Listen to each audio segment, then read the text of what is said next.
Hello, folks, and welcome back to your Esports U live coverage. Welcome to the ESU week number 6. We've got the lovely Colton on production bringing you all the pretty pictures.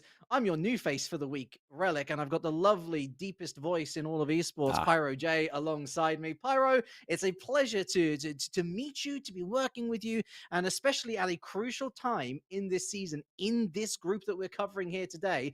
We've got an exciting best of 5 on our hands.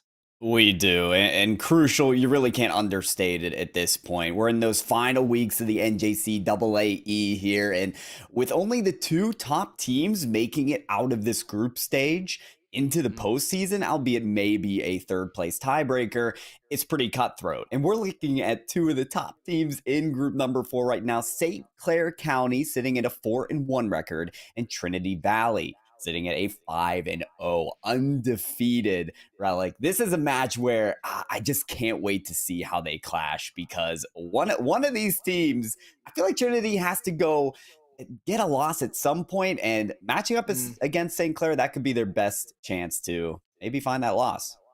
Yeah, it's crunch time in the US over here with our soccer stuff going on. We've got squeaky bum time, of course. Whatever way you put it, really at this point, if you're losing series, it's the worst time to lose it, right? Because of course you've got St. Clair, as you said, they're sitting on 4-1. So they already know that they got that loss on the board. And especially since you've mentioned that potential third place tiebreaker situation, you really don't want to think, oh God, another more important match than ever coming up. So getting into that top 2 is great. You say this team, Trinity Valley, they've got to lose at some point, but do they really? Because you've got Dallas Eastfield right at the top of the group on 6-0. I hear that potentially we're ready to head straight in, and so perhaps we should move on to the pitch in this best of 5. But Trinity Valley, look, I mean, their lossless ratio is at stake here. And actually, to be fair, if they go ahead and if they beat third in the group, Pyro J, what a huge statement going forward. Say,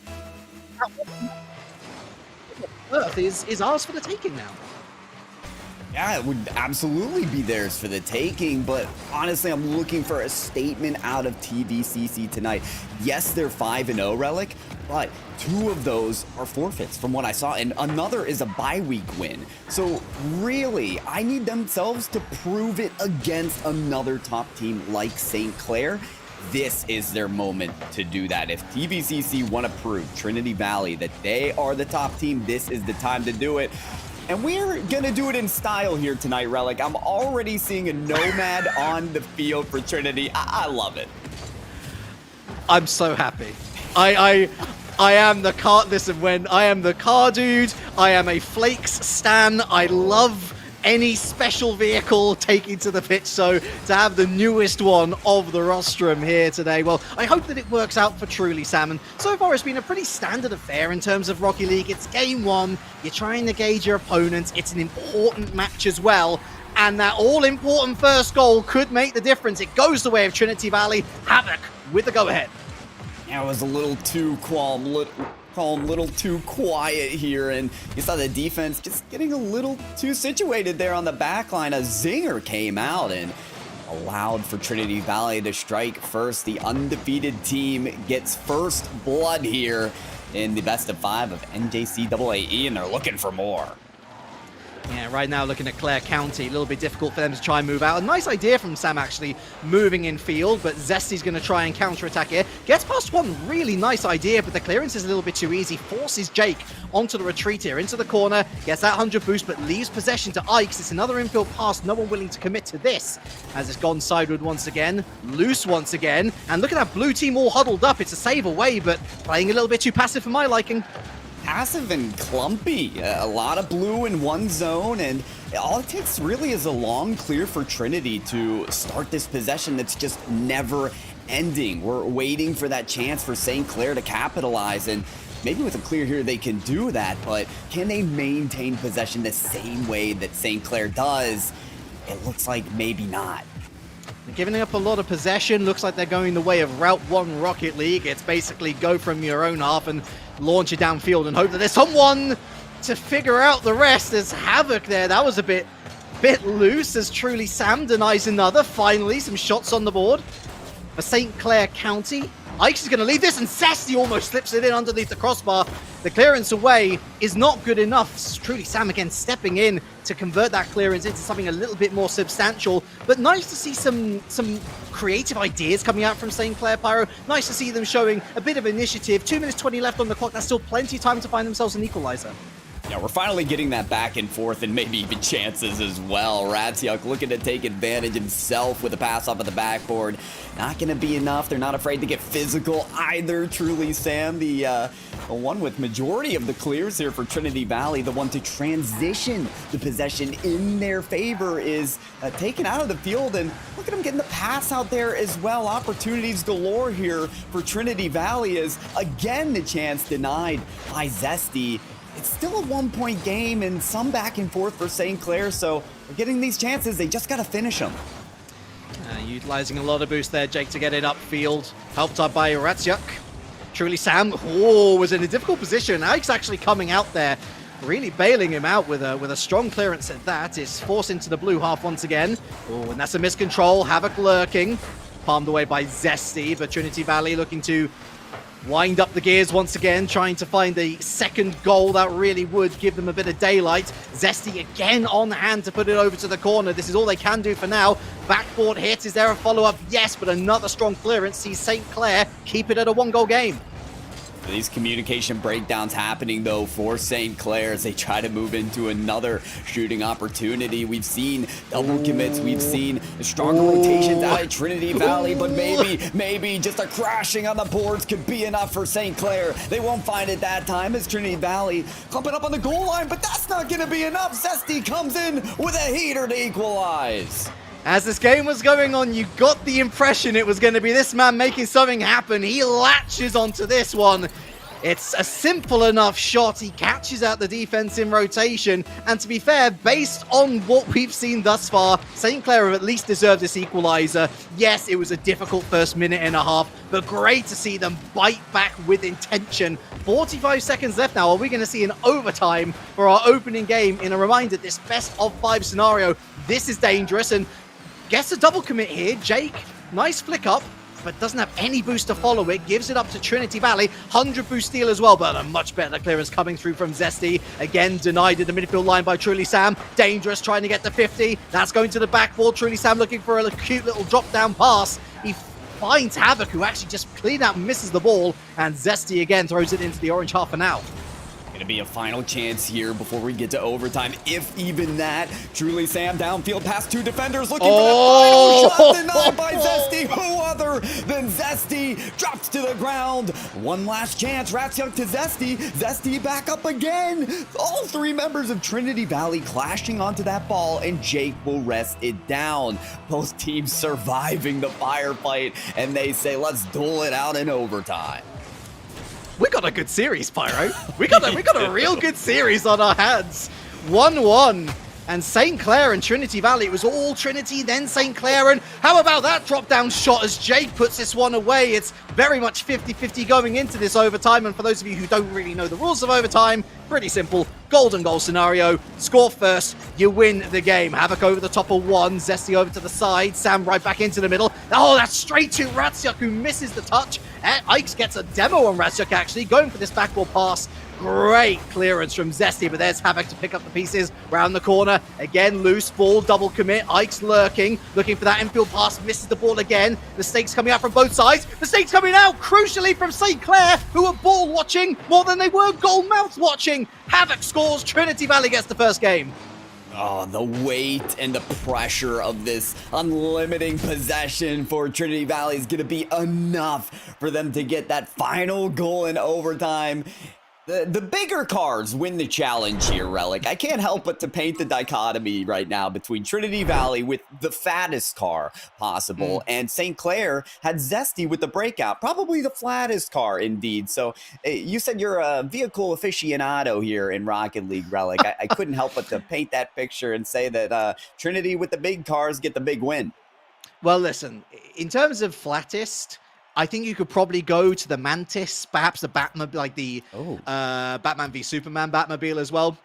But you're absolutely, I mean, to be fair, whether car size has anything to do with that, I'm not entirely sure, because for me, St. Clair found their way back into the game, and great credit should be given to them. However, it says a lot to me that Jake is top of their points leaderboard with 6 saves. I think the overall chances created and the overall quality of chance created was much better from Trinity Valley, and it really showed in that overtime. It's always nervy, it's always scary, knowing that you got to score that 1 goal, knowing when to risk it to try and get that breakthrough. And it was ultimately a defensive mishap there where all 3 players were caught out of goal.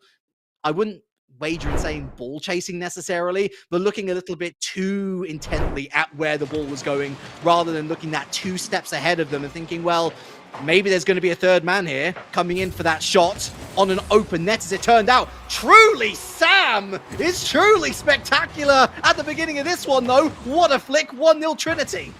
Nomad mains, pay close attention because that's how you weave in and out through the defense. Get the flick right under the crossbar. Unbelievable tone setter here for Trinity Valley. They won the first game. They're looking to win even more. Chances on the board, great for them, but in another impending shot here for St. Clair. Another final take here. Jake with the dunk. That's gonna tie it up quick. Much quicker than game 1 as well, it should be noted. Ikes, that's not the greatest clearance, and Havoc completely fluffs his lines had he just spiked that into the backboard. We were talking about a much better clearance, at least it's away from the danger area. But he missed and he didn't, so this is why we're in this situation now. And that's going to be a great confidence booster for St. Clair, as they know that they can go toe-to-toe with Trinity Valley a little bit early in the game than last time out. That's a miss. Truly Sam going for the backboard, no one to receive it. Jake looking for the dunk here again. It goes past him via Havoc, and there's Zesty. Picking up the 100 boost is Ikes, getting involved is Ikes, but look at that, another 50 challenge goes neutral. Ratschuk with a shot towards net, but it's a bit soft, and Ikes with the save. And Ike's not going to be able to pick up that one. I think St. Clair with this tied up scenario. Oh no, not any longer. Truly Sam coming in like the mountain he is, and his presence is well known on this shot. Beep, beep, watch out for that leap. It's truly Sam on the case once again. 2-1 within the first minute. And again, a defensive mishap from one of these 2 teams, seeing that goal ultimately find the back of the net. It's another shot away. It's another weak clearance. It's another strong shot. And it's a big save. It's not going to be enough. 3-1 Trinity Valley. And we've seen this come about so often with St. Clair on their own goal line. There's hardly any momentum for them there. You talked about the ball chasing relic in other scenarios. I want to focus in on that backline defense. It is as still as a statue. And these skippers, they need to hop, leap, and skip into action because right now they're too slow for my liking. It appears that in order to form that defensive rotation, it might take as long to make the statue in that as well. And I couldn't agree with you more. It is the defense which is really letting St. Clair down right now. Not to say the Trinity's is particularly spectacular either. They've had their own mistakes, as that was far too high a press. It's an open net that Ikes might still spurn here. Up goes Ratsyuk with the save away. It's a shot back in. Jake off the post. St. Clair are in a bit of a rut here, and they've got to stabilize the, no pun intended, the ship. Listen, Relic, you talked about keeping that ship established with the saves earlier that they had. Now I'm seeing why they have so many saves, because there's an impending doom of shots collapsing upon the St. Clair goal line. Another to add to the tally. That is already 8 shots on this game and 4 on the board for Trinity. The name's Trinity. Which one's going to get the first hat-trick? It's between Havoc and Truly Sam at the moment. 3:04, 4-1 the scoreline, going the way of the orange team. And, well, I was in delight, wasn't I, back at overtime? What a series we have on our hands. Well, things have escalated quickly. That said, one of the ultimate faux pas of Rocket League, Pyro, is don't carry the ball across your own goal mouth when there's somebody literally there ready to steam through you. 4-2. There are a few sports players that can pull something like that off. Like maybe if LeBron James played car soccer and decided, okay, come at me. Defense, offense, anyone, I'm still going to handle you out of this situation. Maybe a little more handling needed in that situation. A very dire one Indeed, that Ooh. swings a lot of momentum here. I mean, you're talking about St. Clair way on their backs here with 3-4 uncontested goals from Trinity. Now it's a game. Now it's a 2-point game with still half of it remaining. And Trinity Valley still appear to be on the defensive side. Trying to move this ball out. We'll see if they can regain control. How do we have such a different scoreline, yet almost exactly the same story as game number 1, where Trinity Valley take the advantage and then all of a sudden Clair County roars back into life? That is a beautiful touch from both players involved there. First of all, for St. Clair, a great setup, and then for Trinity Valley, truly Sam really putting on the cape in that scenario. There's still over 2 minutes, or just under 2 minutes left, I should say, of this game. Oh, that was a little bit ambitious. Wrong position there for Ratsyuk, and there he goes again. Jake gives that up quite easily, although a ricochet out into the midfield there on the far side. Oh, Ratsyuk, you got to keep it down, buddy. And an overwhelmingly long possession for St. Clair, and it almost hurts them more than it does their opponent. So many chances, so many shots, but they're misfired. It's hard to see those opportunities misgiven, but there they go again and again, and maybe taking advantage is Havoc. A booming shot that sends right out of the way as St. Clair's still finding saves. Almost here at a minute in a game where St. Clair might need to find a win here. Otherwise, Relic, they'll have to pull off that reverse sweep that hardly any team wants to be in the situation of. It has been a rapid pace. And really, it has been a game of mistakes. Zesty being kept quiet. That's gone wide, but only just. As Ikes gets the demo on Ratsyuk, but the counterattack isn't on, actually. Both players perhaps miscommunicating, waiting for someone else to take it. What a bump and what a miss from Truly Sam. It rattles the post. Oh, is that going to come back and haunt them later? Is the counterattack from Zesty closed down by Truly Sam? It's 30 seconds left, and Trinity Valley looking to hold this 2-0, or this 2-goal lead, I should say.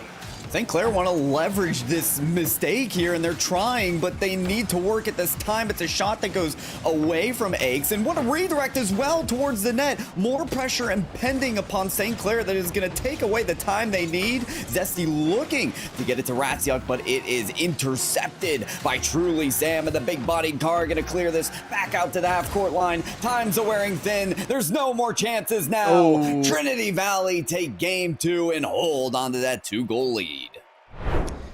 Update from chat. Important update from chat. Only Zen, thank you. Of course, the proviso going into this is there's a lot of players that we've got to keep track of. We don't know all of their names. Turns out it's not Ikes. I thought the one was replacing an I. Actually, it's just A1X. So A1X it is. And A1X actually having the quietest game of all of them. It was all Havoc and Truly Sam in front of net. Of course, that important scenario now for Trinity Valley is that they are on to match point scenario. One more win, and they get themselves up onto 6-0. Matching the top of the leaderboard. And for St. Clair, they are a bit of backs against the wall here. It's not to say that their season is completely ruined if this result goes against them, Pyro. But again, you don't want to be in that third place situation come the group stage end. You really don't. And in this scenario, I'll say the portion that's working for them in this series is that things have appeared to stabilize a bit. They got really caught back towards the beginning half of this game, number 2, where it was, I think, 4 uncontested goals in Trinity in that first half. But then the back half, even, it was still 2-4, 2-4. They kept at it. They looked like they were right up to the same potential that we're seeing out of Trinity Valley. But now they need the edge. If they can't get it here in game number 3, then this match is signed, sealed, delivered. And that ship is going to right its course a bit away from where they were intending at first. Game number 3 is on. Yeah, it wasn't quite the 4. Ooh, it was of course 1-1 to Trinity, then 1-0 Trinity, 1-1 St. Clair. Then the 3 unanswered goals. And really that for me is, it kind of tells the story of where St. Clair need to improve. That's a great demo.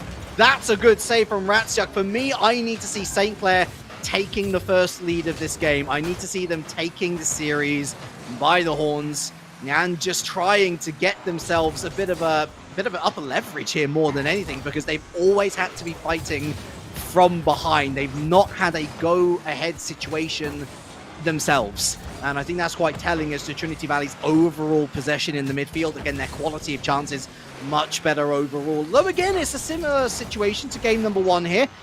Testing each other, no real threatening surges forward, I would say, from either side. Here's A1X, as we've learned his name as, is Ratsyuk with the challenge. Zesty round 1, Zesty trying to get round 2. It's a great save away by Havoc, who finds his way downfield and into no man's land really, as Ratsyuk ends up with the ball.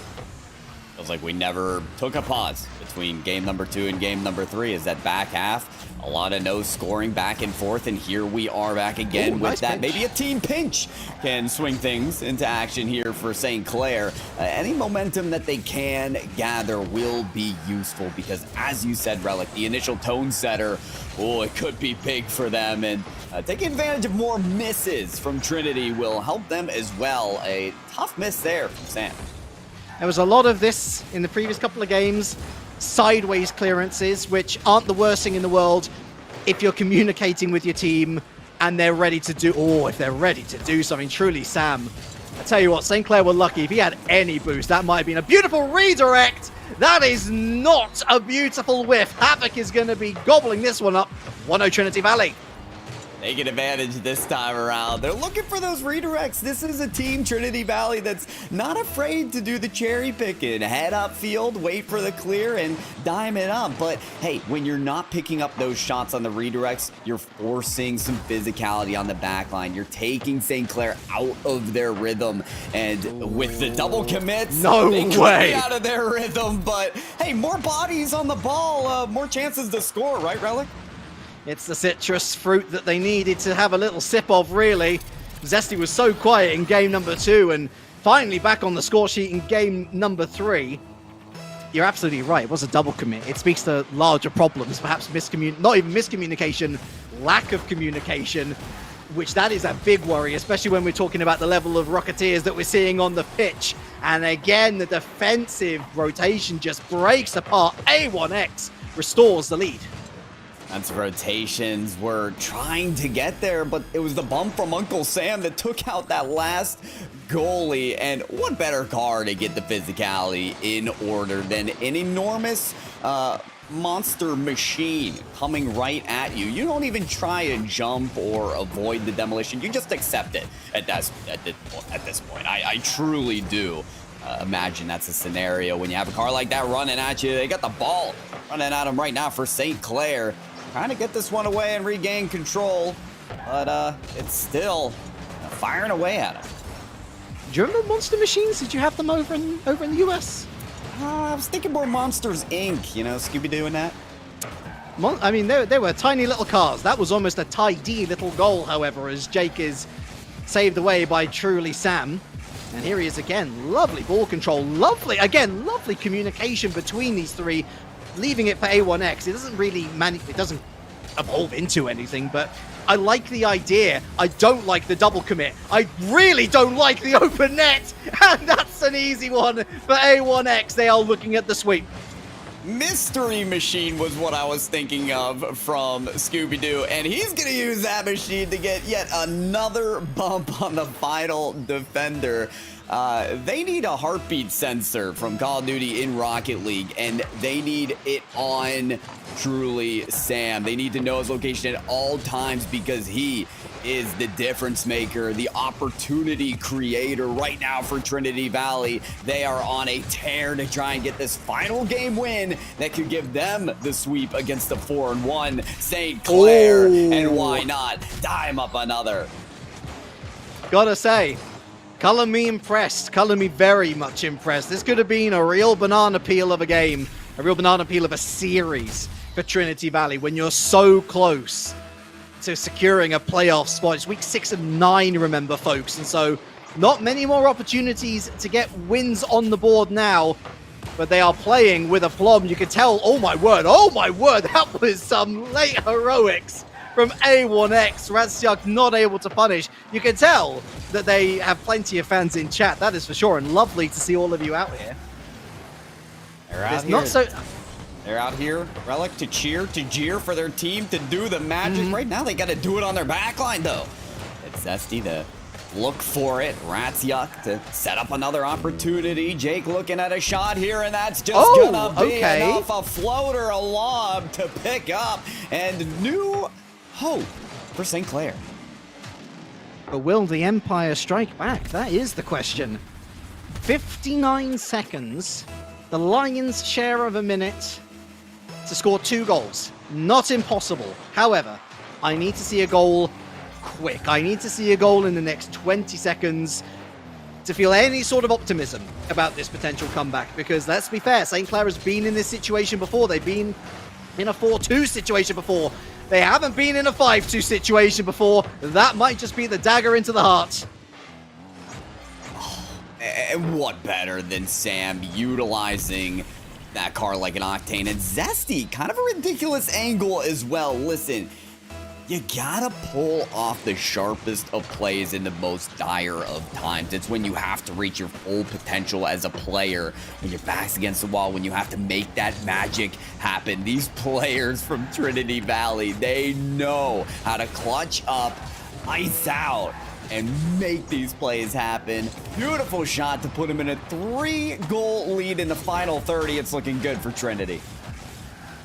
Another potential opportunity there. Uncle Sam misses. I'm calling him Uncle Sam. It's truly Uncle Sam. He really is working well together, encouraging. You can tell in the background again. You can tell that all 3 of these players are simply talking, and there'll be plenty for us to talk about afterwards. It's a late shot in the day for Ratsiuk, and it's again thrown downfield by this Trinity Valley squad that are going to head onto 6-0. They are going to be matching Dallas Eastfield at the top of the table, and poor St. Clair County have been swept. Any consolation goal from Zesty? No, it comes painfully short. Would you believe it? They're actually going to lose a position in the table by going on to 4-2. The Lincoln Landloggers, they're going to head up into 3rd because they've only lost 1 game. They still have only won 4. However, you know, you look at that stats board and you say, actually, it was probably closer than other games in terms of shots created from the St. Clair side. But again, just the Trinity Valley quality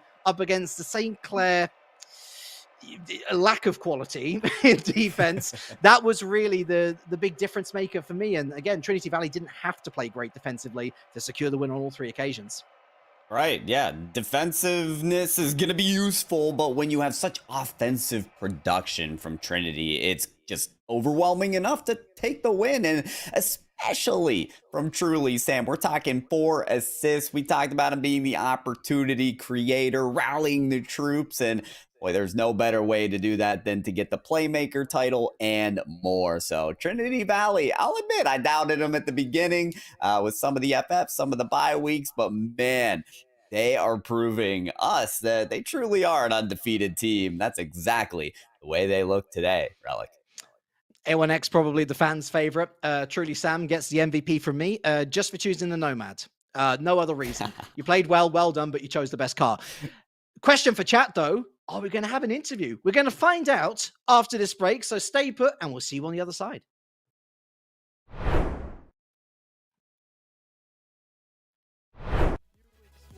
Of the rostrum here today. Well, I hope that it works out for Truly Sam. So far, it's been a pretty standard affair in terms of Rocket League. It's game 1. You're trying to gauge your opponent. It's an important match as well. And that all-important first goal.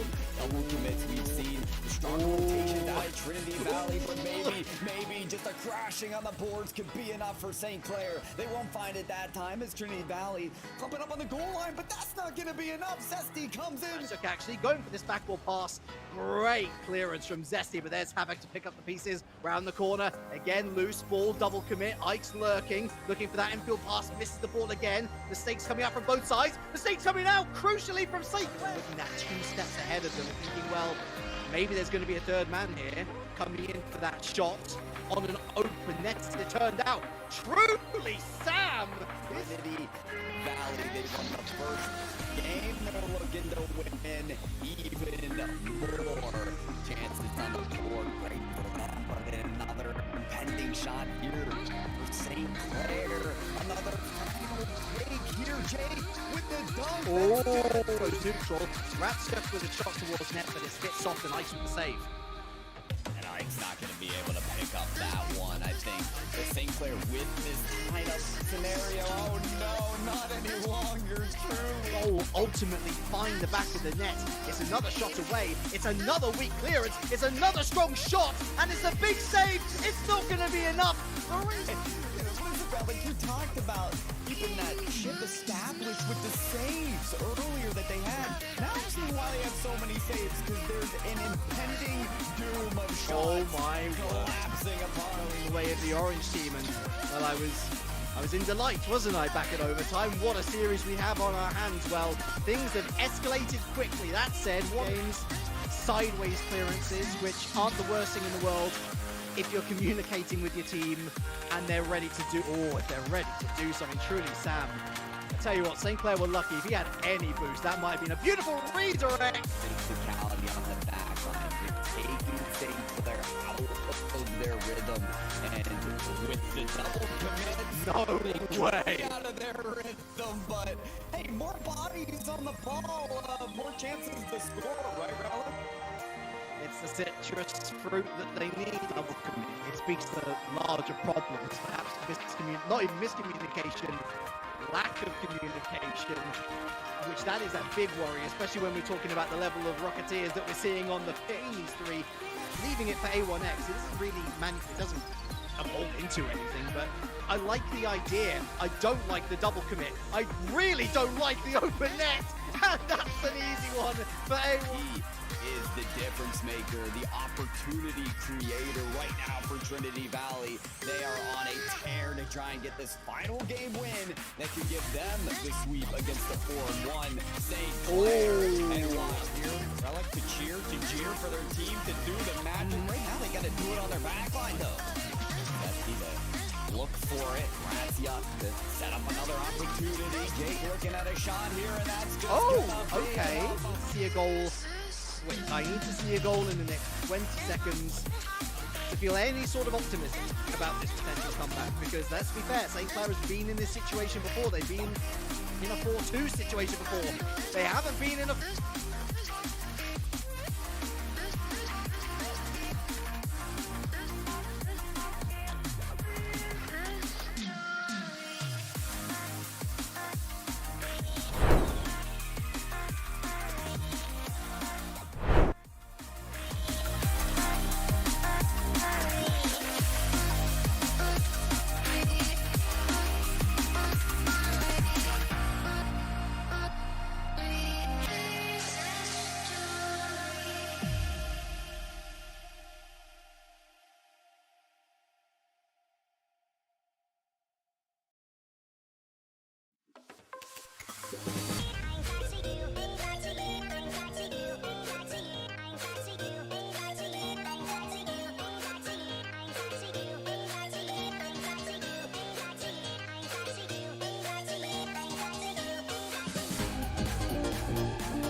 Hey, guess what?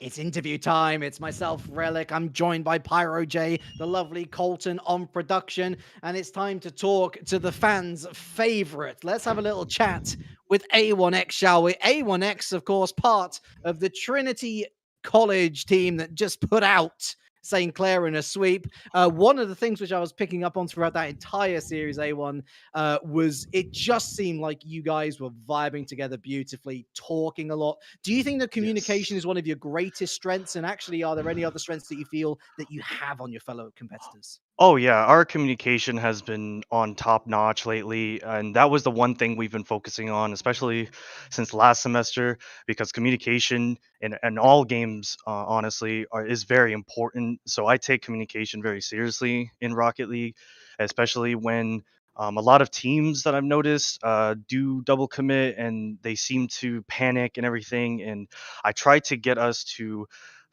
be calm and even like us playing out of practice. We That's another thing of our strength. We bond together. We know each other really well, and Havoc and I, we've went to high school together. Fun fact, and Sam. We have always talked to him outside of school, and man, it's just nice to have a team that likes to bond, but also be on par with the communication and just wanting to go forward with our progress. That's lovely. Yeah, you don't get many teams like that, so you got to No, revel in the sir. moment and No, enjoy it, sir. like you said. I want to Mhm. branch off of the communication a little bit. Mhm. How do you end up communicating with a teammate here, A1X, that ends up choosing the Nomad? Is there a conversation that happens there to be like, hey, mate, you're gonna change that before the game, right? Fun fact, there was some talk about the Nomad, I'm not gonna lie. But truly, Sam, he's very skilled, so I trust him with all my heart. And when he talks about how, man, I feel good in this car, and he switches a lot of cars. He went from Octane to Fennec to the Batmobile to the Mustang. Then he went to the Nomad, and then he just stuck with the Nomad. And I think he's gonna go back to the Fennec now. So it's like he feels good in certain cars, and then he's like, all right, I'm gonna go back to this. So I mean, I trusted him, and with his performance, I couldn't ask for more. Honestly, he played lights out, and it's just awesome. Fun fact, Havoc was gonna run Ford F-150. I kind of stopped him there. I'm not gonna lie. I kind of stopped him there. So, I mean, hey, you keep the enemy guessing, right? I mean, that's I mean, yeah, you never know what you're gonna yeah. pull out. It's a nice strategy. Hey, Exactly. tell you what else a good strategy is, right? Is you now have an opportunity to not only shout yourself out in your various socials, but you also get to rep your school. So who should people follow if they want to learn more about Trinity? So if they want to learn about Trinity Valley Community College, they should follow the Twitter at TVCC Esports, and if they want to follow my Twitter, it's gonna be at A1X Official. And of course, we have a Twitch and Instagram and all that. So we are pretty much active on our social media every single day. So if you want to follow that, at TVCC Esports and Twitter, and mine is at A1X Official. Hey, before you go, A1, I actually have a fun fact for you. Hmm. Of course, the system is different over here in the UK, but in our equivalent to high school, I actually went to a Trinity school myself, so I feel a Oh, bond, no brother. kidding. I feel a nice bond. It's been lovely getting to know you. Awesome. It's been lovely seeing you play. Good luck with the rest of your group season, and hopefully see you in the playoffs. Thank you. Thank you guys so much. Cheers, A1. Pyro, what a day. What Oh, a lovely day of Rocket League. I mean, listen, it all goes so fast. It's a best of 5. You might get 5 games. We just got 3 today, but we saw a team playing to their utmost potential. We've listened to a great guy who's clearly so confident and happy with where he and the team are at. It's just good vibes all around. absolutely. You couldn't ask for better. Rocket League, you know, yeah, the game 5 best of 5 would have been overtime classic, but listen, this is a different spin that you get on esports use. Some stories, some narratives coming out of this. And look at that, man. You got Trinity Valley still undefeated at 6-0. Mm. So, yeah, if you ask me, Relic couldn't ask for better.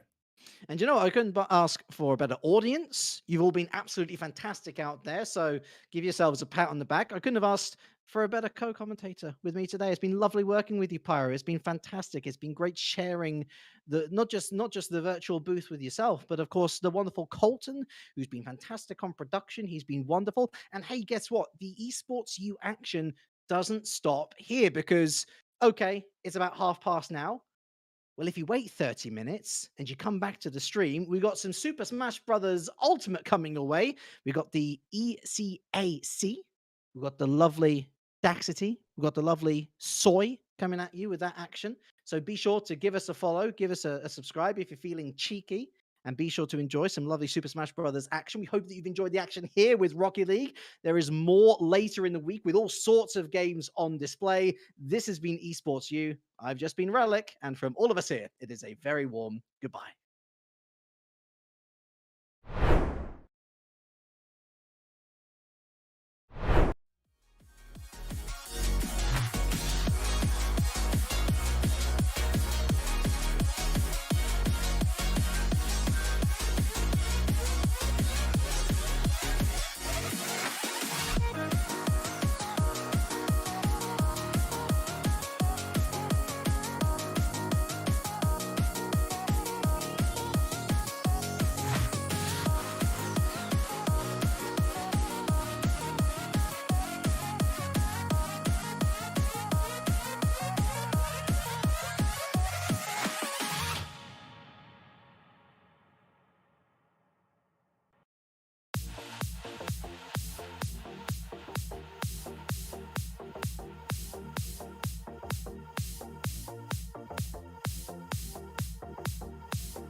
First, can you just tell me a little bit about yourself? My name is Danielle. I am the head of people at the Gamehers. I started my career as a fourth grade teacher, actually, and started just completely in education, working in nonprofit and education reform. Once I got my master's degree in instructional design, I started working in human resources and specifically DEI. And I've been with the Gamehers for about a year now, leading their people and DEI initiatives. And I specifically lead the ambassador program at the Gamehers. And so it's a lot of fun. I work with almost 100 different ambassadors who represent the brand and our organization and go out and to the communities and just kind of spread the word and invite people to become official Gamehers. Yeah, that's really cool. How did you get into esports? Like, I know you talked about DEI and education, but what sparked your interest about esports specifically? I was honestly invited into this company. I was between jobs and looking for something new. And one of the founders, her name is Verda Maloney, she invited me to just start as a consultant doing like very specific HR work, like creating a handbook, putting some infrastructure in place for the startup. And I've just kind of been pulled in that way, completely by chance. I would say, a gamer myself. Like, I have my own like PC setup. I love Nintendo games. Um, I play quite a bit on my own, and so I don't compete, but I'm learning a ton about it, and it's really cool to see like all I guess how the esports and the college space has like really grown since I went to college. Like I went to a Division 1 school. We had football, basketball, but we didn't really have an esports program in the early 2000s, or I guess the late 2000s is when I graduated. So it's very different and really cool to see. Right. Yeah, that's awesome. I know esports is definitely on the rise. What games do you play? What games do you like? Yeah, I play a lot of Mario Kart. I play currently a ton of Animal Crossing on the PC. I really like management games. So I've played Factorio, a game called Dyson Sphere. I'm playing Satisfactory right now, a game called Honey. I joined a cult. What was the other game that I really liked? Um, I like games that I don't like first person shooter games. So another game I really like was like Monument Valley, which is a mobile game. There's this game called SteamWorld Dig on Switch that I really liked. So I like kind of like chill games that are really colorful, maybe a little bit more juvenile, but that's my That's jam. okay. Yeah. Yeah. Who's your go-to player for Mario Kart? Yoshi. Really? Yeah. I'm a Toad Yeah. girl. Yeah, Toad. Yeah. That's cool. Yeah. So, going back to the gamers a little bit, what has been your most proud moment since being a part of gamers? Yeah, that's a lovely question. I would say it's getting the ambassador program up and running.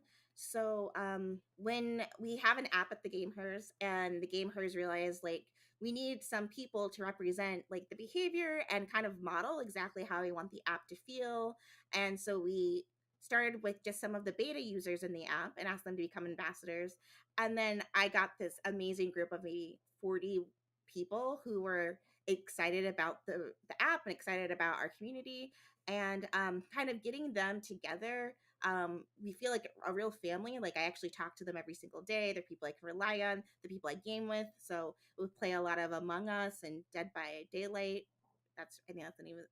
I'm not into horror games at all, so that was the first time I played that, and it was like not as scary as I thought, but like only because of the ambassadors I played that. And so like getting that program up and running, and now it's grown from 40 to 70 app ambassadors. They each get their own set of merch. They have meetings, they have get-togethers. They really support one another, and so I'm really proud to have built a community that's so supportive and positive, and a place where people really want to be. Like we technically have now a waiting list of people who want to become an ambassador, and that's really cool. That's awesome. Wow. So, would you describe it as like a team or like a family kind of, or just like a group of friends? How would you describe the community? Yeah, I would say the ambassadors are like a family. Um, we have an ambassador Slack, and people can put in all the good things that are happening to them, some things that are maybe challenging them. Like the other day, I put into the app or into the Slack how my allergies are really bothering me. And so I got a lot of some like suggestions on how to feel better. So that was wonderful. But also, like, we're really there to lift one another up if you're having a bad day, or to offer suggestions, or just even support you if you're trying to reach for like a Twitch affiliate status. I would say the like entire gamers community is just a really warm group of friends. Everyone just wants to game and find really nice people to game with, and so they're just really open and friendly and welcoming, especially on the app. You can open the app and see people saying, "Hey, I want to like get better at Overwatch. Does anyone want to play?" And you'll have people respond, or just like, "Hey, I had a really crummy day," or "Hey, I had a great day. I got a cupcake, and here's a picture of it." And like that's just really cool and fun. So yeah, it's just a really warm, inviting community. I think really anyone that's looking for friends to game with, um, that they don't have a group of friends already, you could definitely make friends in that, or just even in our Discord. Like I'm specifically in the app all the time because that's like one of the things I manage, but our community manager Karina manages our Discord, and I hear it's the exact same over there, like really warm and friendly, and tons of events, tons of people, diverse, and just like a nice place. Yeah, that's awesome. Everyone seems to be really supportive and with a like interest, so that's really cool. This may be a tough question, but do any of the player success stories stand out to you, or is there anyone in specific that you've seen their growth or anything like that that you could talk about? Yeah, there's two ambassadors. Oh, actually, there's a few. So there's one ambassador who, before she became an ambassador, she didn't stream. And so since like seeing all of the stories in the app, decided to become a streamer and then reached affiliate status like very quickly. And that was because of the support of the, Gamers community that she was able to do that. So that's like one story that I love, just because she's like really growing her following and getting mentorship from the community. Then there's another person who I was talking to who explained how she got into streaming, which was just during the pandemic, during COVID, and she was told like, "Hey, you're a really like funny, entertaining person during Apex. You should stream."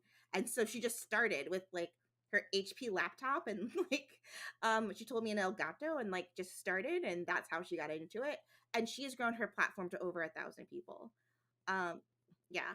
And then the last person, I just don't want to say names in case they're trying to like um be anonymous, but like the last person, she specifically like wants to create a platform for people like her, up and coming streamers with a collegiate slash academic like background. So she's getting her PhD in anthropology. She's actually studies like the origin of gaming and how it connects to culture, which is so interesting. And she wants to be like a professor and support a collegiate team, but also like do not some what is it called? Not games. Teach classes. That's the word. Teach classes about like gaming history and all of that stuff. And so she's created this like really cool platform all about that. And in addition to that, is really like dealing with just like different adversity in her community. Like, she identifies as Jewish. She's gotten a lot of anti-Semitism lately. I think because of like what's going on in the world, and so I just like watching her deal with that has been really inspirational. That's awesome. You guys, it seems like you guys really do support each other and learn from each other. That's just such a good community to have. I really admire that. I'm sure, as you know, March is Women's History Month, so I want to talk about that a little bit. What do you feel, or what can you say about the representation of women in esports, and have you seen much growth since you've been at Gamers? Yeah. Um, Definitely women are underrepresented. And I think from my perspective and what I've been told, it's still a space where women are not necessarily welcome, which is so unfortunate. Um, a lot of the people in our community tell me they have to turn off their microphone or turn off their camera because they don't want to be identified as a woman, because it can be toxic, it can be negative, but it can also just distract from the game. And so like that's just truly unfortunate. My background is in education, and I've had it's I would say the absolute opposite, where there's more women than men. So I've never encountered a space that's like this, where it's male dominated and actually women are excluded like quite overtly. So in the past year, I haven't actually seen that much of a change, like in terms of like how the women are being perceived and treated in esports. But I have seen a concerted effort by leaders in esports to either make tournaments for women, or make spaces to highlight women, or just to like break down the barriers and say like, I'm going to have women on my team, and it's like not even a big deal. Like, we're not going to talk about it. It's like they're just an awesome gamer and they deserve a spot. And I think that is exactly what needs to happen. Sorry about that. That's my phone. We just need to see leaders like putting their money where their mouth is, kind of thing. So And you being a part of Gamers, have you ever had any interactions with anyone where you may have not gotten the respect that you deserved because you're a woman gamer or because you work for Gamers? Have you ever had any of those kind of interactions? and thankfully no. Like everywhere I've been has been really welcoming, and I think it's because of the groundwork the Gamers has done. Um, the Gamers started, I mean, I was going to say they started as a startup, but I would say we're still a startup. But we are a community of people that are actually like, we're truly gamers. Like, we believe in creating a space for everyone to game and have fun, because at the end of the day, you game because it's enjoyable. And so we're all about just making sure like that is at the foundation of everything we're doing. Um, and I think people who see us and know us understand that that's what we're really about. And we're not about like some other agenda. Like, we're not about like pushing a beauty product or like something else that's like unrelated to gaming. Like we're really just about like the joy of gaming and making it so that everyone can have a good time. Um, and so I think I've been welcomed into so many spaces that I wouldn't have before. I think because I'm a gamer, or I'm affiliated with the Gamers, people give me a lot of grace because like I'm very upfront with like my casual gaming background. Like I don't know everything about every game or the background of every game. Um, but I'm willing to learn, and I just really believe in the mission of where I work, my company. Yeah. That's awesome. Yeah. I really admire that too. That you guys, I just really admire gamers in general. I think that's awesome, and we definitely need that in the space.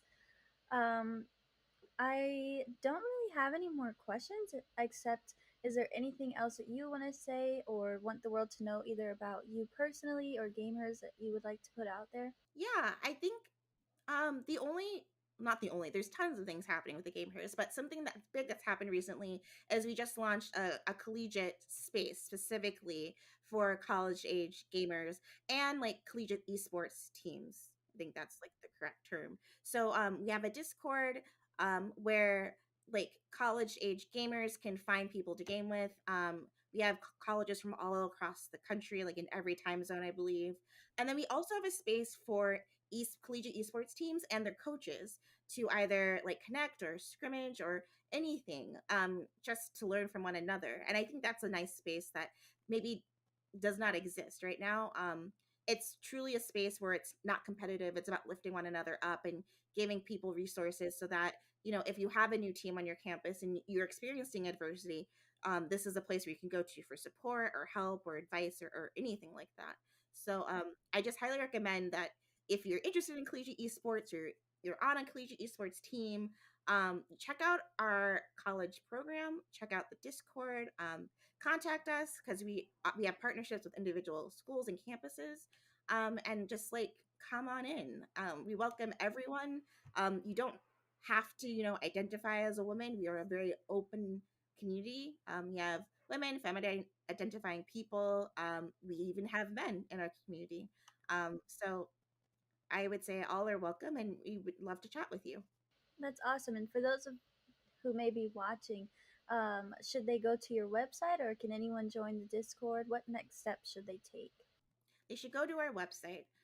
There's a collegiate button right at the top. They should go to the website and they'll be connected to the Discord. I believe you have to have like an email address from a school to join our collegiate Discord, but the Gamehers does have a main Discord. So even if you're just curious about like what we're about, you could join our regular Discord and get a sense of our community. Well, thank you again so much for your time and doing this with me. And thank you for everything. I really appreciate it. Absolutely. It was so nice to meet you. You too. I hope you have a great rest of your day. You too. Bye. My name is Alessio Federa, also known as Mikon. I am 19 years old, turning 20 in a month or so, and I am a freshman turning sophomore in college. Happy early birthday. That's exciting. How do you like college so far? What has the experience been like for you? College has been a pretty good experience, and for a lot, I can't speak for a lot of the players, but I'm one of the few people who was born in near my resident school. It's been really nice being near family and having help to help me with a lot of like life stuff, and it's been really helpful. But college itself has been really nice. The school experience is pretty decent. Everyone around me is pretty cool, and I've been making a lot of friends, and I really enjoy basic college. It's been a pretty good experience for all things considered.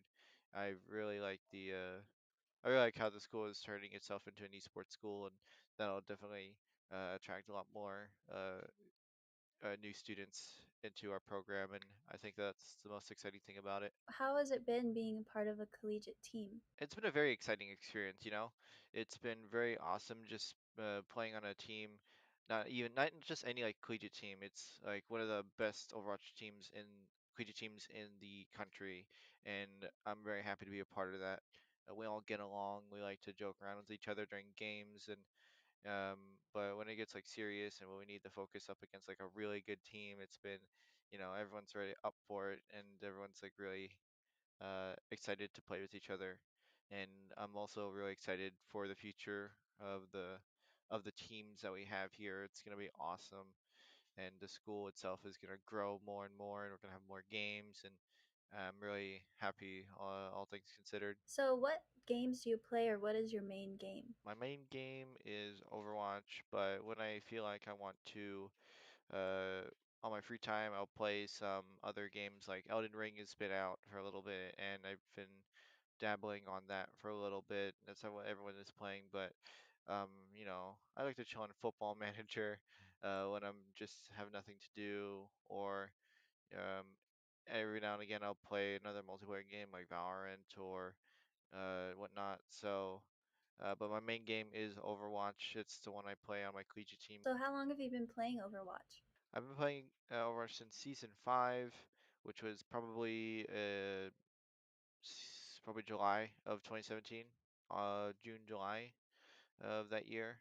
I started out as a typically everyone starts with like one hero, and I was Reaper. I always played the Reaper, and I grew out of that, and now I'm a support player for my team. And Overwatch has been a very I didn't expect for Overwatch to take over my life much, not like everyone else. Everyone else experiences that sort of way. Like no one really thinks about like, oh, okay, this is gonna be my game, you know. But it's been it's been a wild ride to say the least. I'm very excited to be playing this game and for basic college. So Yeah, and I'm sure you've definitely evolved since 2017. So, how would you say you've improved yourself, or how have you gotten better in the game? well, initially it was just playtime, just like playing the game as much as I could.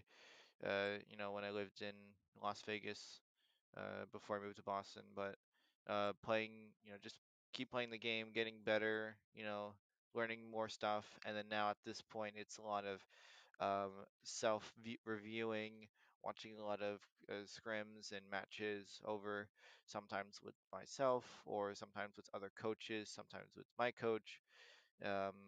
It's just like taking notes, applying that in the next scrim or in the next match, and it's a pretty repetitive cycle, but it's like the one of the few it's one of the great things that will help you improve as a player is just keep playing and keep trying and keep taking notes.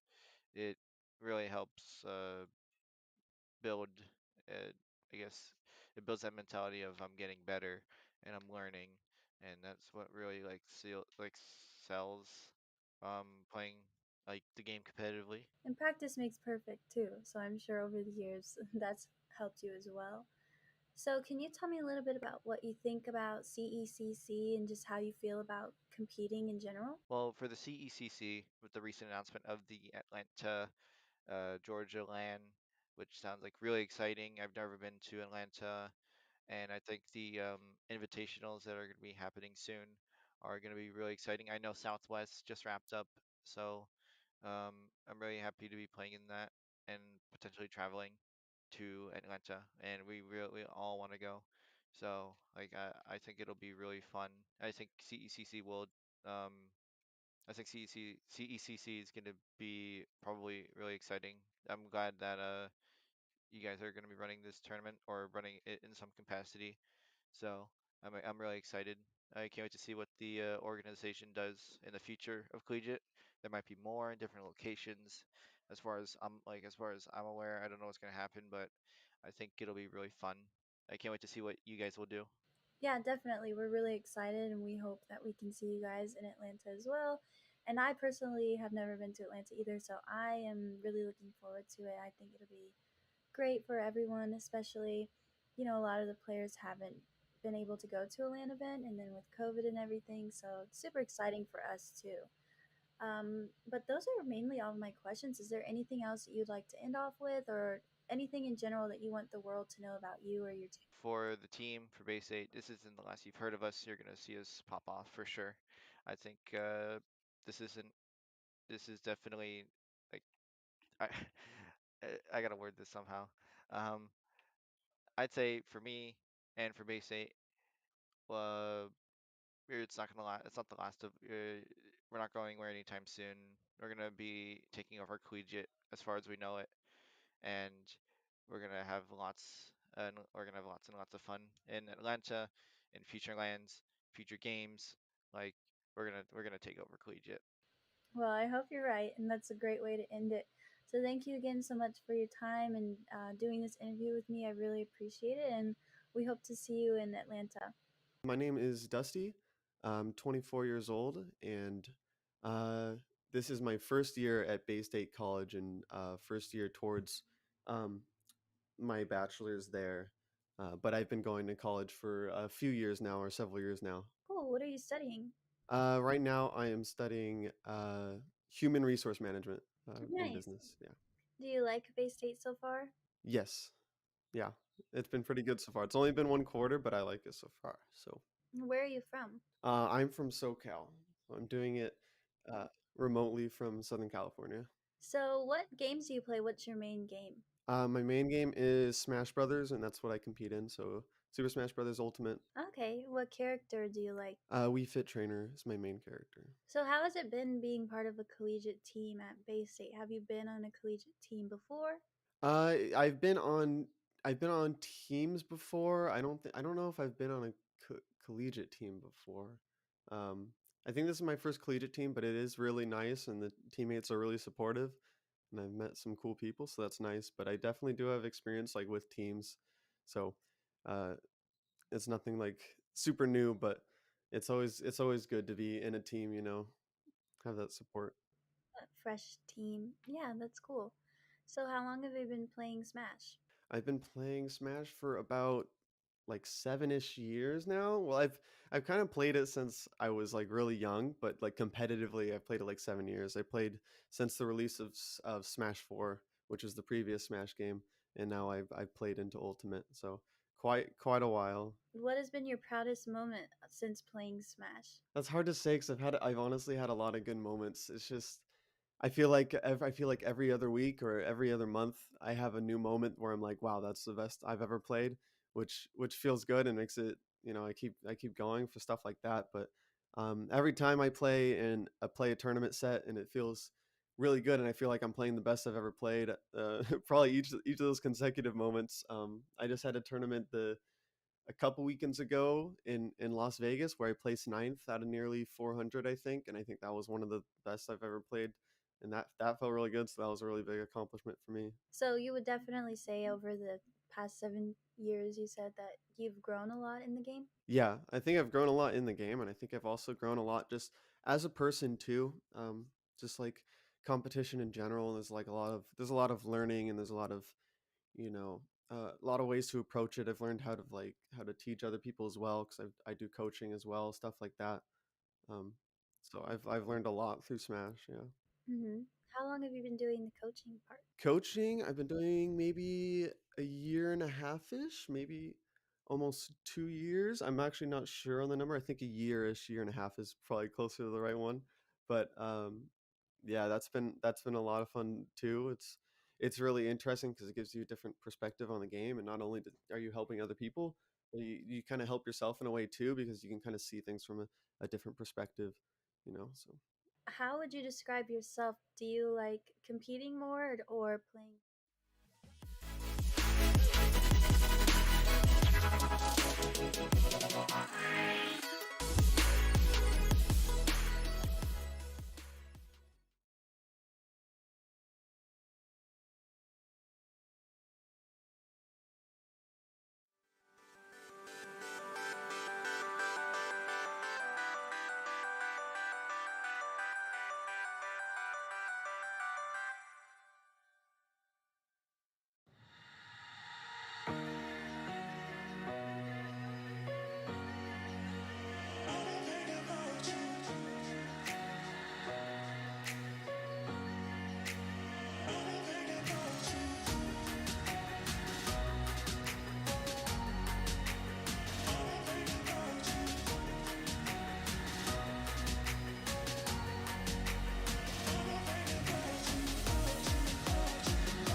Hello, everyone, and welcome back to Esports U. My name is Soy. Joining me at the desk is Daxity for the final week of pool play here at Esports U. We are getting ready for a pivotal matchup here. SUNY Erie going up against Post University, and a playoff spot on the line between these two schools.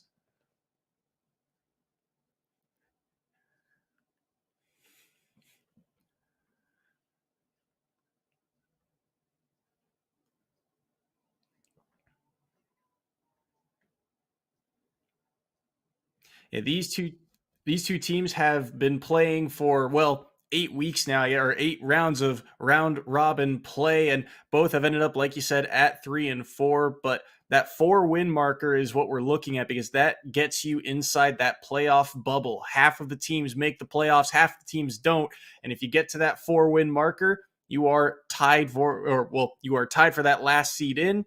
And so this really is, as we've said, an elimination game. So should be interesting to see. These are two teams that have kind of, flipped scripts when you look at their seasons overall.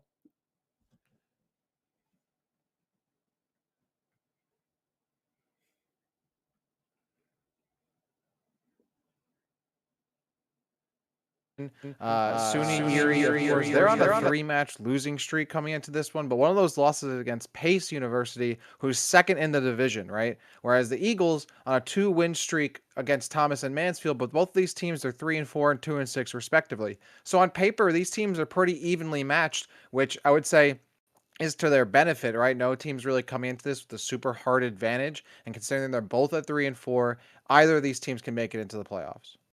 Yeah, no, very much so. As we're, moments away from getting underway, teams are still going through stage strikes as we speak to get ready. A reminder of the format here for this league is that this is a best of 3 traditional crew battle style. So even if you lose the first crew battle, you still have that extra crew battle to possibly make it back up, and a third one if need be. And the way these two teams have played, it wouldn't surprise me, but we'll all have to see how that comes down to it as well. We are getting ready for this. Like you said, the Post University roster, they are a roster that, we've gotten the same 3 types of players week in and week out, and they've been fairly consistent. Like you said, they've heated up as of late. Couple of wins the past few weeks, and they looked very good against Thomas Esports just a week ago.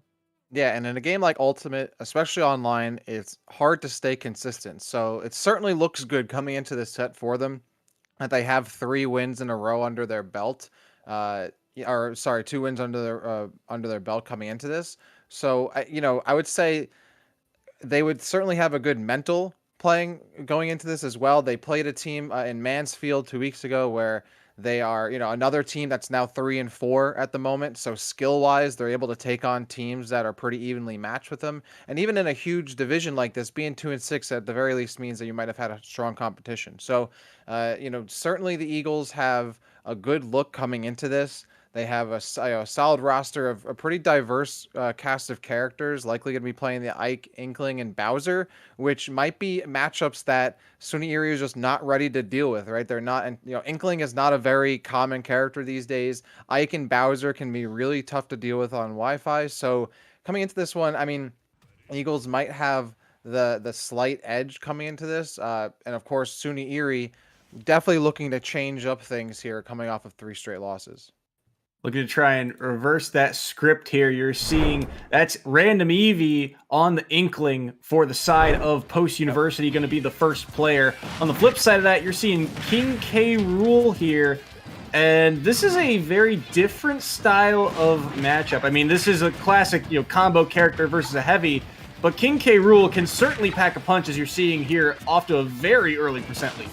Absolutely. The thing about Inkling is a lot of their ground game is so linear, and King K. Rool can just use those armor frames to immediately win a lot of those. Oh, you can't be getting hit by the cannonball, though.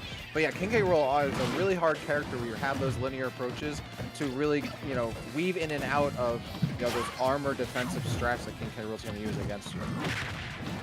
Polar Chan right now has the lead, and Random Eevee will be thrown off stage for just a moment, but they'll be able to make it back pretty cleanly. Still, every stock matters in a traditional crew battle like this.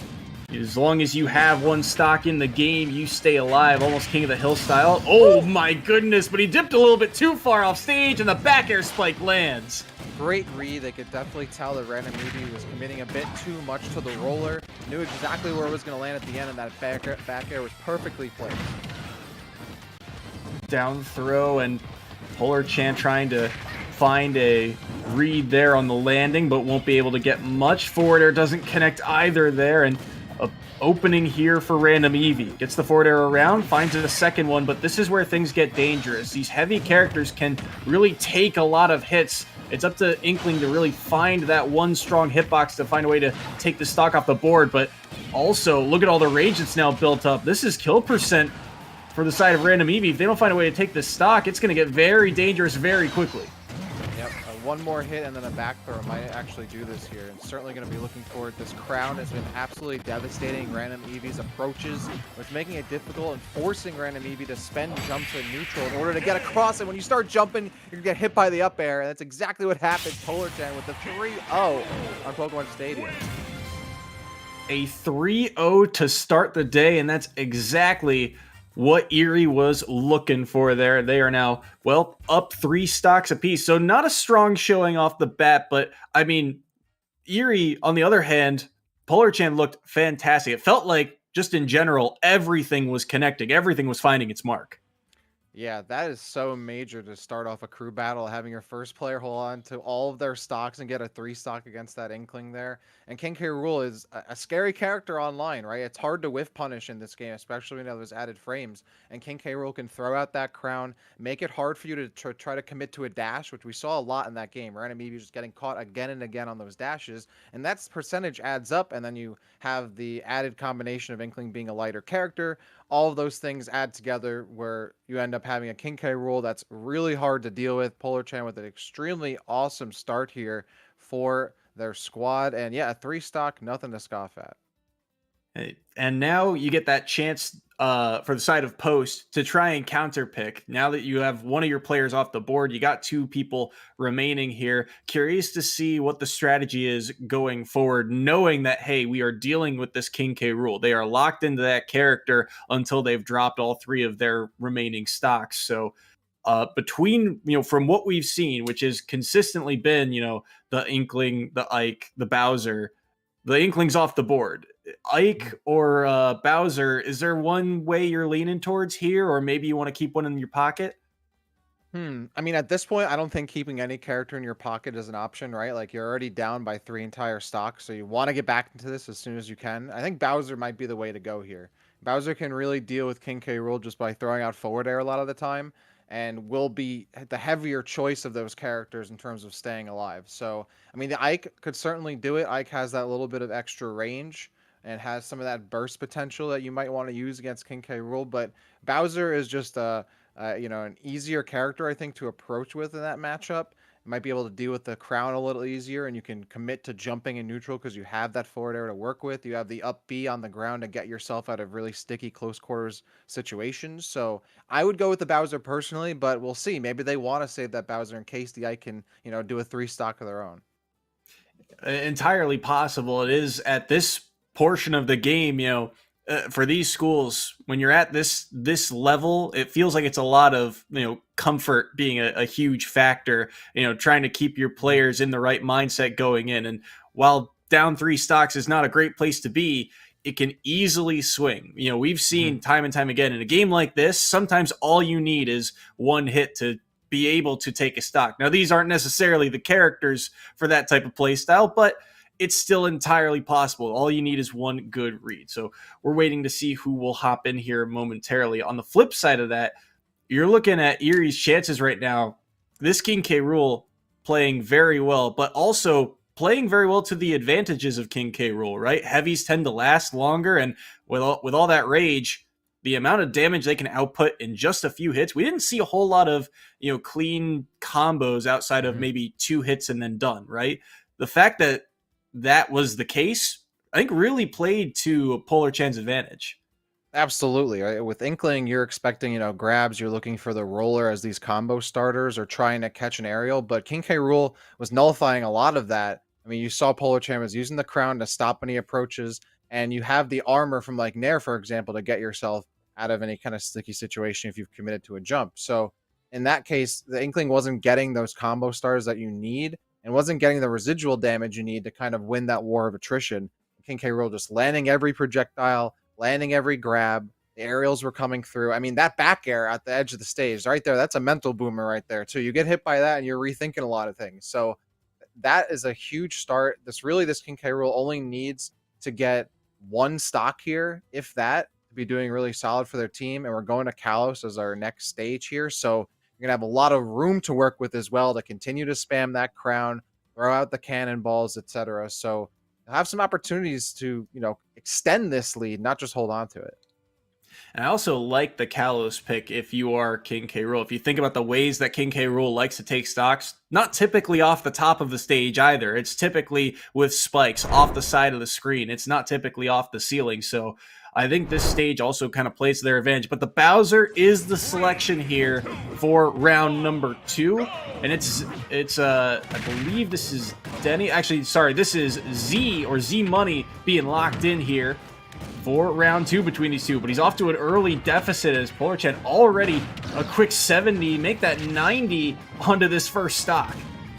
Yeah, this is, again, okay, so this is exactly what we saw in the first game too, is that you see Polarchan is trying to force their opponent into the air as much as possible and force landing situations, and then punish those landings, and so far, it's racked up 129%, and then you have the cannonball, oh, you think you can forward air through it, you can, but you're still going to get sucked up by that gun, and then of course the kill comes right after. It's that back air. It's devastating. Now we have pretty much a full stock advantage here for Polarchan, who is honestly at this point might not even need their teammates, might just take out this entire team on their own. The way they're playing certainly feels like it, playing with a lot of momentum, playing around the space very well, utilizing the projectiles that King K. Rool has to offer very well, and that spike is just so deadly, and the Bowser recovery not enough to get back to the stage, and all of a sudden, it's 3-1. Yeah, that's deja vu right there. Second stock again getting spiked by the back air. And this is looking hard for Z-Money because they want to avoid the crown, they want to avoid the cannonballs, so they're committing to jumps in neutral, and that's exactly what Polarchan wants. They're constantly double jumping, they're using down air and committing to that, which is, I mean, by all means, whiff punishing is really not the easiest thing to do in this game, but against like a move like Bowser down air, you're almost going to hit it every single time. So you really can't be committing to those moves. Oh, that should have been a kill right there for Polarchan. But yeah, Z-Money has a huge mountain to climb here, and another up air kill, and another 3 stock again for Polarchan. They are now 6 stocks to 0 up against this post-university squad. And I think this might come true here. I think they might actually take this entire thing without any help from the rest of their squad. Have not dropped a stock. Again, looked fantastic there. And really, right from the get-go, that was a quick game. It was that first stock barely started, and it was a quick 90% had been racked on before he even took 2, I think. And it was off of a trade. So Polarchan playing absolutely fantastic. It feels like he's got a game plan and executing it to a T.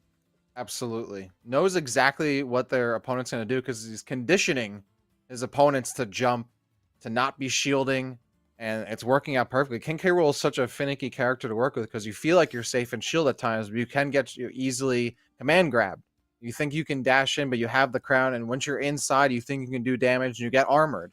Has really scary aerials as well. So this is a character that, I mean, we've seen with some other players, even at a higher level, that can do a lot of work.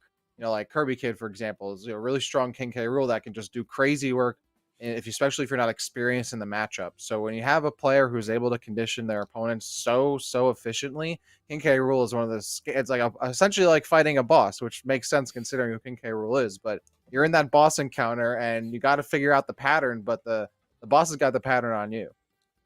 And the scary part is, once again, you can see the damage that Post can do once they get in. It's not that Polarchan is, not taking hits at all. It's that the hits aren't coming in strings, and they're not also the strong hits that you would find to take a stock. Polarchan doing a very good job of playing around these high percentages, the ones that heavies are kind of known for playing at because they end up well, taking a lot of damage early. But playing around those high percents, being able to hold on to your stock, there's something to be said about being able to play defensively like Polar Chan is doing. Yeah, this is, this is more than a mountain to climb here for Post now. This is an incredible distance. At this point, this is SUNY Erie's match to lose right now. Most likely, considering this is the best of 3, they're going to throw Polar Chan out again first for the second game. I mean, why wouldn't you? But this is a situation where, okay, now you just have the Ike to work with. Not particularly a matchup, I would say either character really wins hard either way. And Ike doesn't have like Flamethrower, for example, which we didn't see from the Bowser at all, which would have been a great option to use in landing situations, right? You don't have a projectile to work with. You have another linear approach character that King K. Rool can easily hit with the crown or the cannonball, and is a slower character too. So King K. Rool is going to be going for grabs, going to be looking to try it to again get you in the air. Ike historically is a character who has trouble in landing situations, and who's been doing really good in every landing situation? It's Polar Chan on the King K. Rool. So this is an extremely hard situation. I'm sure Post is trying to take as much time as they can to figure things out for the next game, see what adjustments they can bring into the next, crew matchup in this best of 3. Like, all right, this is probably a wash, but what can we change going into the second game? Yeah, this is more of a, try and see what you can get out of it. Curious to see if that Ike is actually the choice as you're seeing on your screen. Yes, it is. And I feel like it's, like you said, Polar Chan, this sort of plays to his advantage, but also, in terms of the character matchups themselves, I almost feel like it's a type of matchup where these two can beat up on each other very easily. Just whoever, finds that initial mistake can really punish accordingly. And so far, things relatively even off the start here, as it is Denny on the Ike here for Post University, but he's off stage now. This is a good high recovery for a moment, but like you said, those grabs coming through, and he reads the roll in as well. Polar Chan just, the stars aligning for him. He's connecting everything right now. Yeah, Denny is the team captain of Post, and honestly, this is already looking a lot better. You can tell that Denny has a better grasp of spacing and staying a little safer on moves. With, again, the problem with Ike, even though you have the platforms to land on, is that side B is going to get punished over almost every single time by Polar Chan. That grab, though, should have landed, but barely getting their way out of there is Denny. Yeah, this is looking a lot better, so you can see they've definitely kept their anchor, their strongest player so far, and Denny is doing a great job of keeping this even against the King K. Rool, who's been dominating so far. Trying to space around these projectiles now. Every stock does matter, but he'll be able to get around the crown, but he gets hit by the forward air. Still has his jump burned it early to get the side B back to stage, and the spacing on that back air is so well done to knock Polar Chan off stage. Can't really contest him from down low all that easily, and the Nair will connect. The up air won't do so, and both these players playing carefully, but I love the dash attack to sneak underneath and take that stock, but look how quickly he answers back.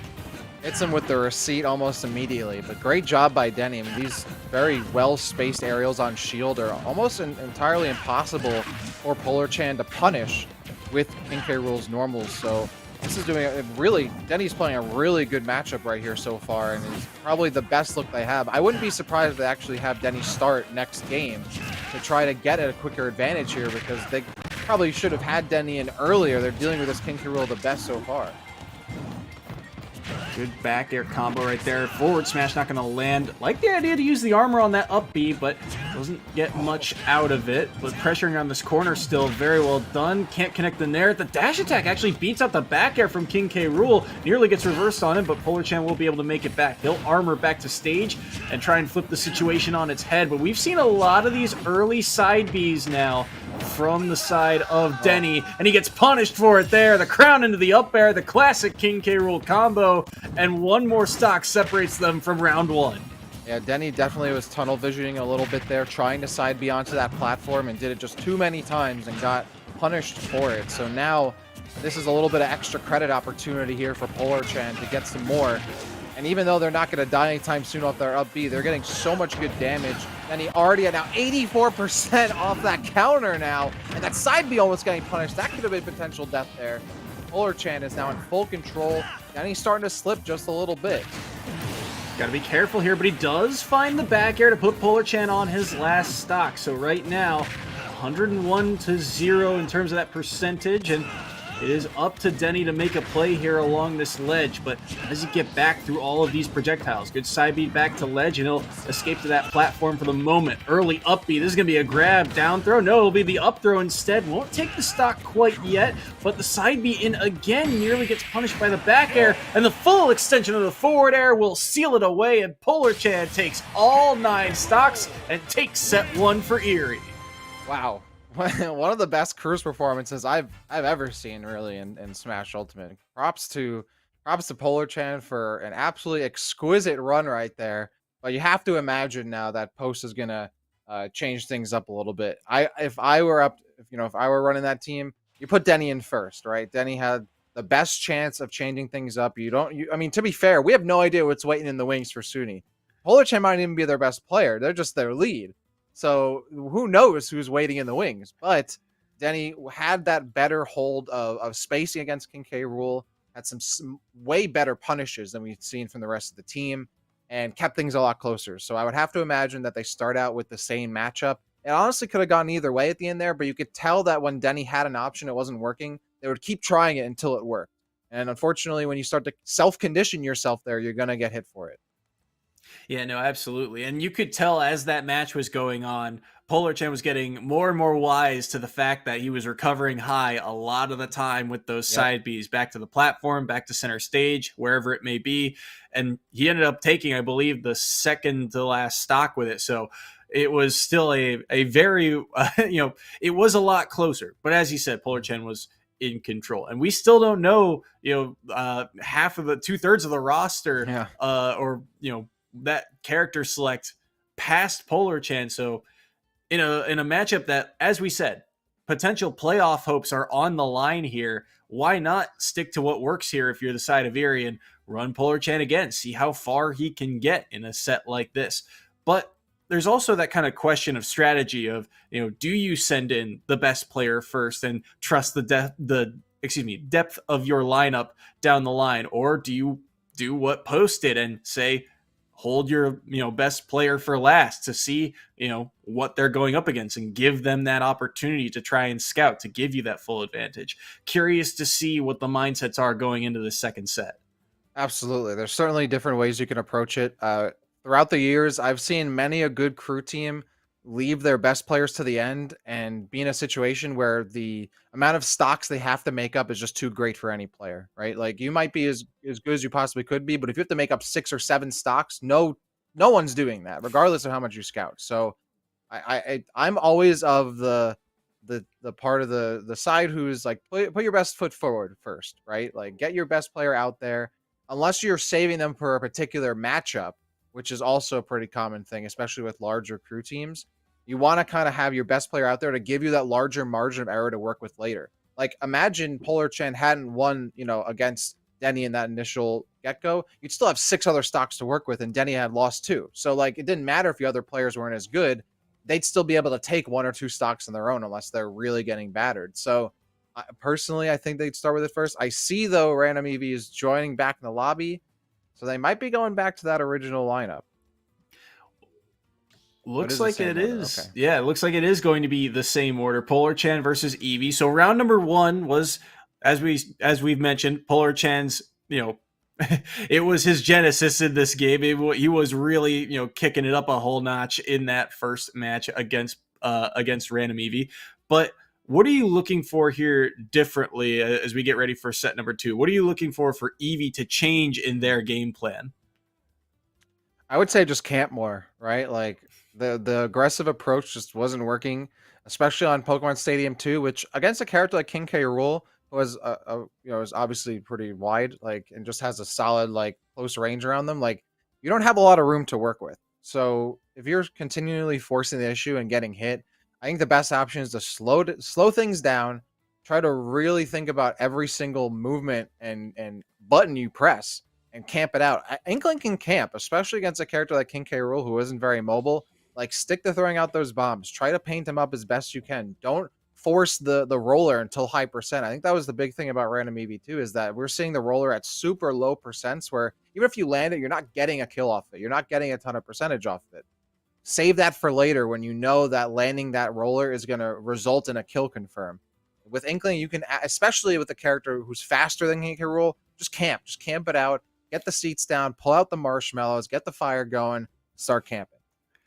We'll have to see if that is the game plan here going forward. I do agree. It felt like, especially on a character like Inkling, and there are a bunch of characters that are that, or excuse me, that can be that type of, in your face pressure all the time until one of your combo starters just lands, and then you can almost autopilot to see how much damage you can get. It's so easy to kind of tunnel vision when you have one of those characters. And I feel like that's the trap that a lot of players can fall into, and Random Eevee might have fallen into in game number 1. They just want to hit your opponent. You just want to get that combo and get that percent up. But you have players like Polar Chen who are very defensive and are smart about it. They are wise to your plan. They realize, hey, if you're going to use the roller in, I've got a projectile to snuff it out. I've got 2 actually that can end up, blocking that initial starter. So we'll have to see. Battlefield, the site of game number 1.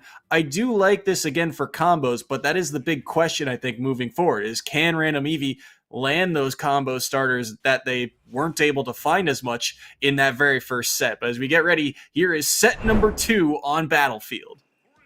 Yeah, Battlefield's certainly an opportunity for Inkling to get those combos going, but I think this is actually a great opportunity for Inkling to run away more, right? As long as you're avoiding that King K. Rool up air, you can run away hard, but it looks like the strategy has not changed for Random Eevee. Still running in hard. We saw that early Inkling roller. Honestly, again, just like slow down, take a breath. You don't have to be engaging, going and looking for grabs every time, because even there, where you commit to a grab, the crowd's coming right back at you. It's going to hit you from behind and pinch you between itself and King K. Rool. So that's the strategy I want to see. Hog those upper platforms, run around, throw out the ink bombs, do residual damage, and avoid the up air. Fortunately, that was not the case in that first stock, as Random Eevee goes down, and Polar Chan has only taken 36%, now 45 coming into this next one.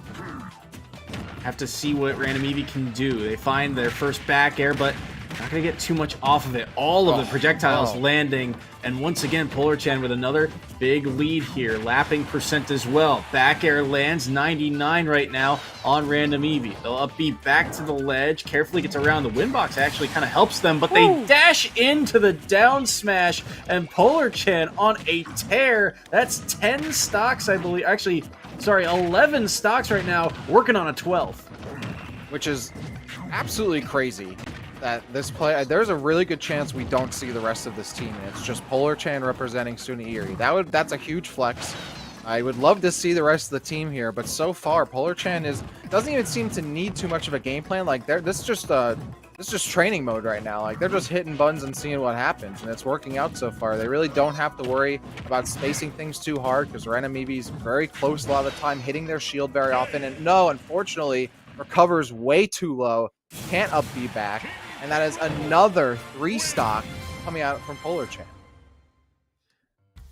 Second verse looking the same as the first here, and Polar Chan another 3 stock over Random Eevee, and continuing their reign of terror here on Post University. But I think we saw at least that game, it did at portions look a little bit closer. Like you said, started to camp a little bit more towards the latter parts of that game.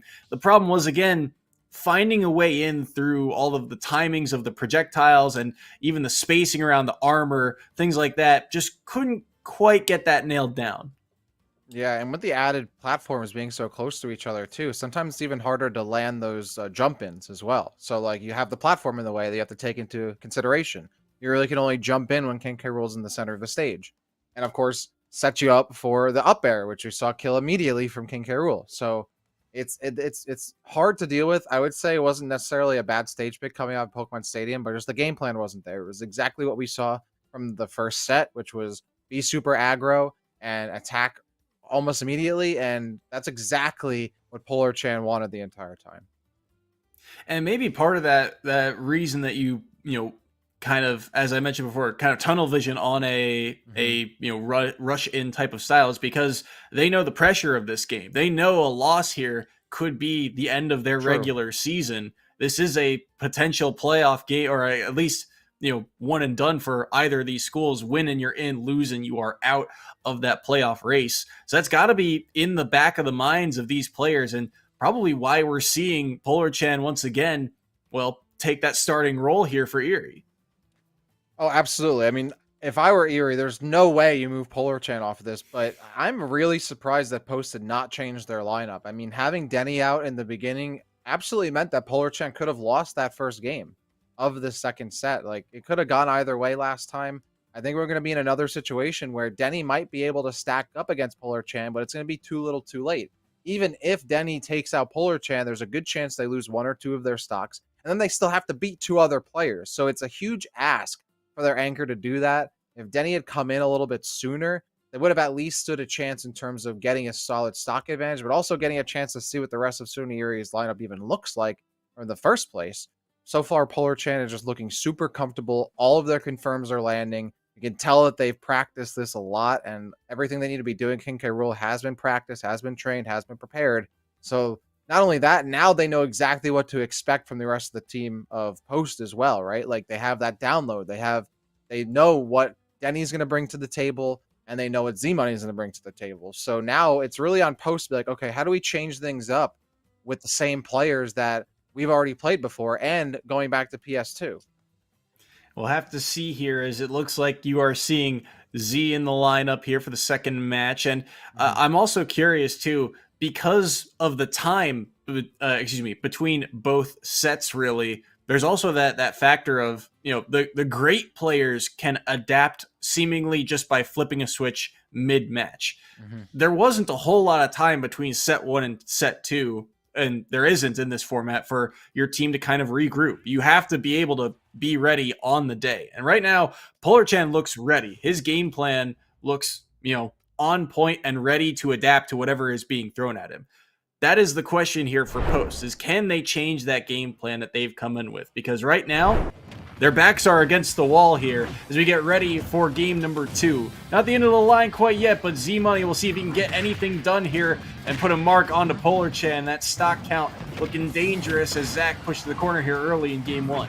Yeah, I would really like to see that flamethrower come out from Z-Money. Again, be a little safer, right? You can't really camp too hard with Bowser, but you can play that slower neutral game where you don't have to commit grounded options. But that upbeat, we're seeing a lot of high recoveries as we did from the previous set from Z-Money, and now in this game as well. That high upbeat recovery, I mean, that's going to get scooped up by Polar Channels every single time. So finally does get that side B landing, and we'll see what they can do in the landing situation. But Polar Chan plays it perfectly, catches them right there, and forces that offstage play. I mean, every time that Z-Money gets knocked off stage, they're taking 30, 40, 50% just to get back on. 102 right now on Z-Money. Good forward air. Dash attack won't be able to take the stock quite yet. Up air, not going to do it either. Good drift there from Polar Chan to threaten. And the neutral B, ill-advised. He snuck behind him with the down smash, and Polar Chan poised to take another 3 stock here. But at 124, Bowser's got a lot of raw kill power in their kit. Can they find one of those strong hitboxes to possibly get one on the board? Right now, doesn't look to be so. Polar Chan, everything connecting. Neutral B got around it. Up smash nearly found its mark. The jabs to get him off stage. Wow. Somehow that up B working out here. But yeah, this is a crucial moment for Z-Money. Rolling a bit too much when he had the side B opportunity, but if they can get just one stock on Polar Chan and give Denny a slight advantage going to the next game, that could literally make the difference whether or not we go to a set 3. And in fact, they do take the stock. The flamethrower didn't work out the first time, finally works out the second time. That might be exactly what Denny needs. Oh, off the top with the helicopter. Just exactly what they need, the propeller kill off the top. But yeah, Z-Money does finally take a stock off Polar Chan. It's the first stock that they've lost from someone who isn't Denny. And now Denny will be able to go into this with a 3-2 stock lead. That could be enough for Post to get back into this. I mean, especially if Polar Chan is their strongest player from SUNY Erie. That could, who knows? Denny might be able to do the run back. So that's exactly what Post needed to stay alive here. At least one stock.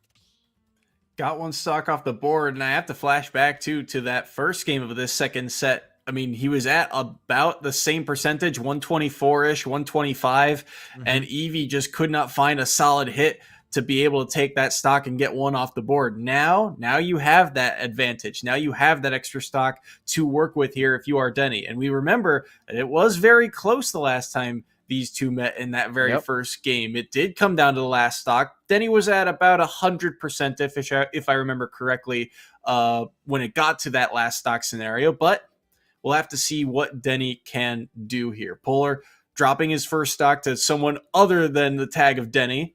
Mm-hmm. Still in firm control, though, here for Erie. Yeah, this is an improvement for Post for sure. But yeah, SUNY Erie is absolutely in full control. I honestly, I think Denny can do it as long as Denny doesn't tunnel vision, trying to force options that aren't working the first time, and doesn't get too crazy with trying to land side Bs. This could absolutely go Denny's way. So that certainly has to be in the back of Polar Chan's mind right now. Where okay, this is now something I really have to keep my spacing on lock. I have a player who's able to punish me a lot stronger, who's able to recover, who has the spacing on shield a lot more polished. So we'll see how this works out as we head to Town and City for an option here. It's definitely going to change things up, as we saw, obviously, Pokemon Stadium 2 the last time these two players faced off. Town and City, the site here. We'll see if Post chances can stay alive here with Denny, or if Polar Chan, well, we'll see if it's his day today as we get ready. Town and City underway here. 3 stocks to 2 as you see that SD on the board, and now we are ready to go. Polar Chan versus Denny for one more time here, and like you said, those platforms going to be very impactful.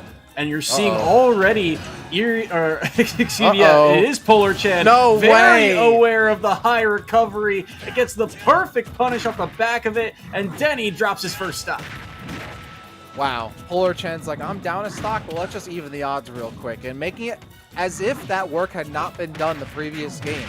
Polar Chan just making it absolutely nullified, and then just ripping through on this next stock. I mean, this is crazy right now.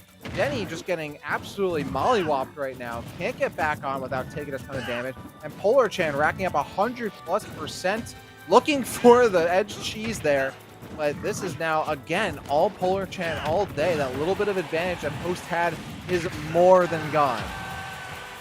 More than gone, just like the second stock, and now it is all on Denny's last stock here, 25% to Polar Chan, and he's just going to play around this edge. There's no reason for Polar Chan to approach. He's saying, come to me, let me play my defensive game that has worked all day.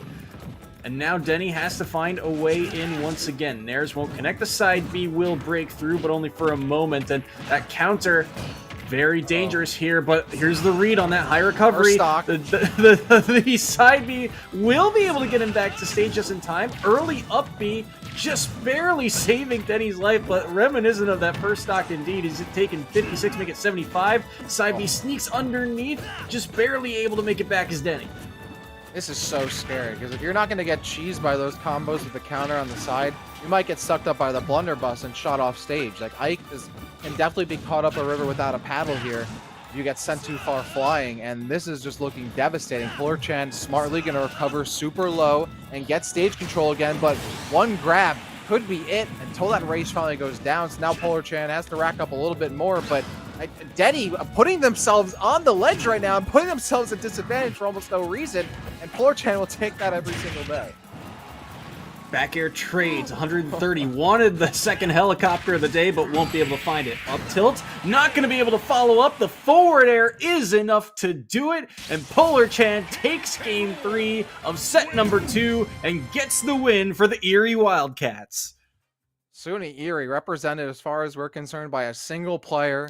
Polar Chan was the lead, the anchor, and the MVP here for SUNY Erie. Just an absolute crazy play here, and seriously, the very, very few times, if ever, do you see a single player take out an entire crew by themselves. But folks, you just saw it here tonight. A solid showing from Polar Chan. He gets back-to-back set victories, takes all 12 stocks. I believe he only dropped 3 all day, one in the very first, actually 2, in the very first set, and then once in the second set here against Denny. But that is going to be the game here for Erie. They get the win this week, and we will see, I think, possibly a chance to get an interview with one of the players after this. So don't go anywhere. We will be right back with more esports action after this.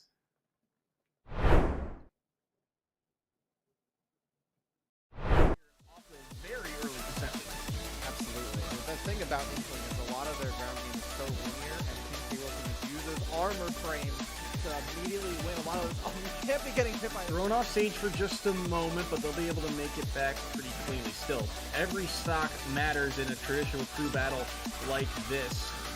As long as you have one stock in the game, you stay alive, almost King of the Hill style. Oh my goodness!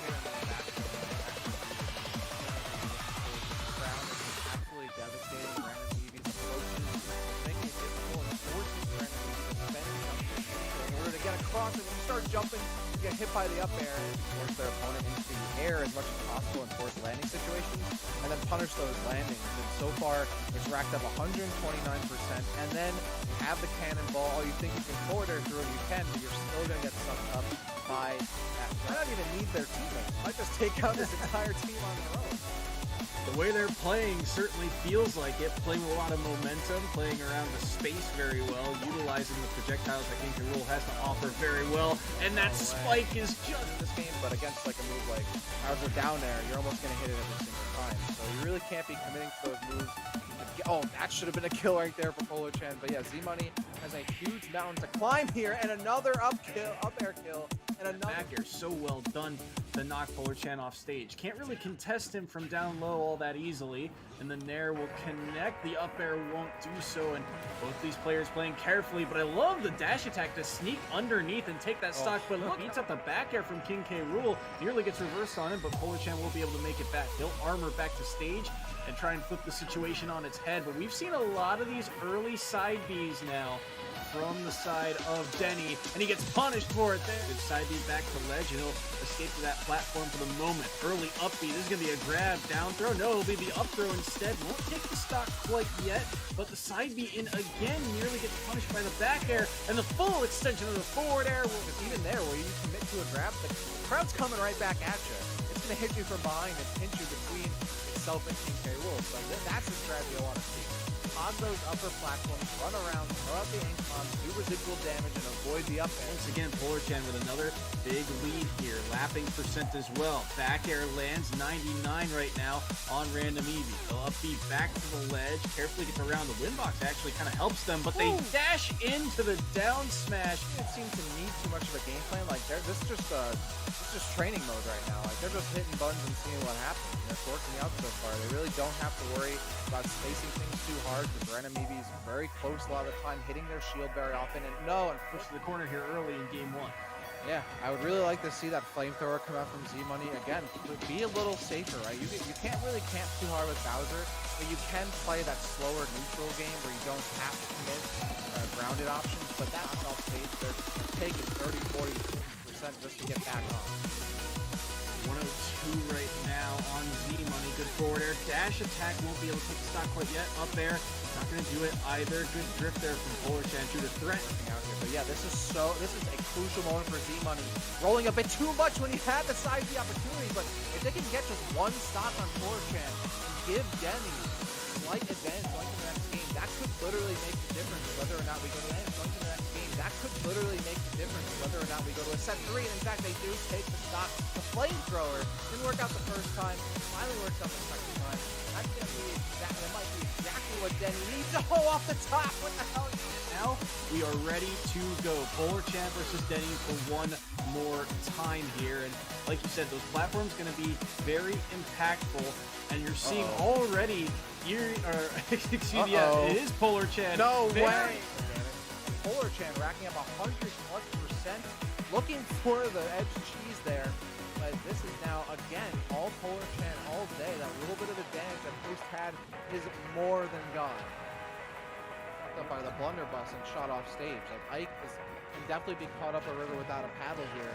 You get sent too far flying, and this is just looking devastating. Polar Chan smartly going to recover super low and get stage control again, but one grab for almost no reason, and Polar Chan will take that every single day. Back air trades 130. Wanted the second helicopter of the day, but won't be able to find it. Up tilt, not going to be able to follow up. The forward air is enough to do it. And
Hello, everyone, and welcome back to Sports U. We are joined here in the booth by Polar Chan, possibly the one and only member of the Erie roster here that we saw take all 12 stocks, or sorry, that's not how math works, all 18 stocks here in the very two sets they played. So, Polar Chan, how you feel about your performance this week? I really I feel good. I feel clean.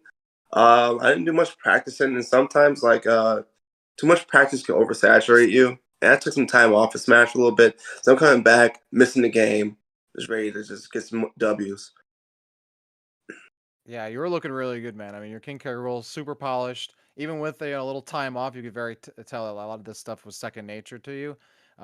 One thing I want to ask for sure is, Denny was certainly probably the hardest matchup you had in this set. So how did you adjust from playing against the other two players and having to play against Denny, who had stronger spacing and better punishes?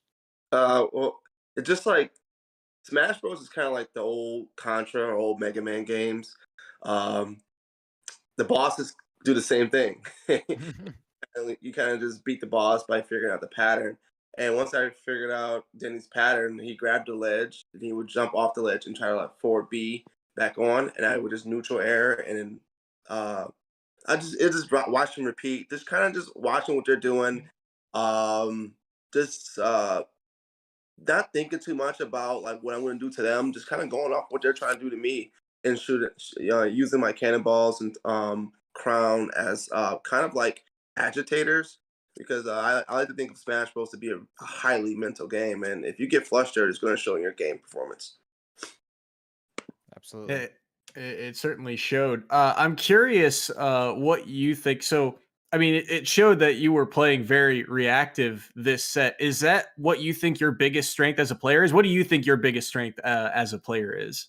Definitely reactive. I definitely got extreme reaction time, and I adapt. I adapt to you like very quickly. So I watch what you do to me. I watch how you move. If you keep jumping, short jumping, you're trying to bait me in. I just kind of watch what you do, and I um click buttons faster than you can.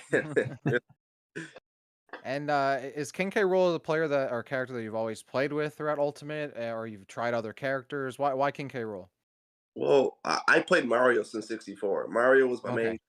If you ever go on YouTube, my actual gamer tag is Polar Chan, but I came up as Polaris, and I changed it to Polar Chan because Chan is half of my last name. I played Mario all my life through Brawl, through all these horrible times till Mario got amazing. And recently, like playing Mario for this game been out for like what 23 years. I in this game Mario just seemed really boring. They got rid of his gimp ability, and that's really how I fell in love with Mario. King K. Rool came in. First day I picked him, I was like, man, I love King K. Rool. He has a course around his neck. He's a pirate. I love One Piece. I was like, oh man, gonna pick King K. Rool. Like he picked me, and I don't really care about tier lists that much, and I just adapt. I just his play style is just something that comes naturally to me. So.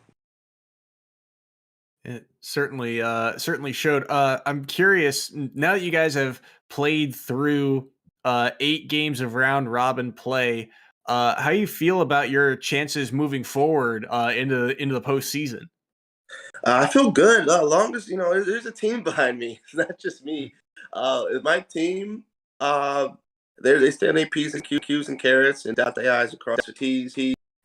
And they keep practicing and becoming better. We got a strong chance, and I'm just going to continue to do my part and try to take out teams. Try to get everyone to become like team breakers. So I really feel confident.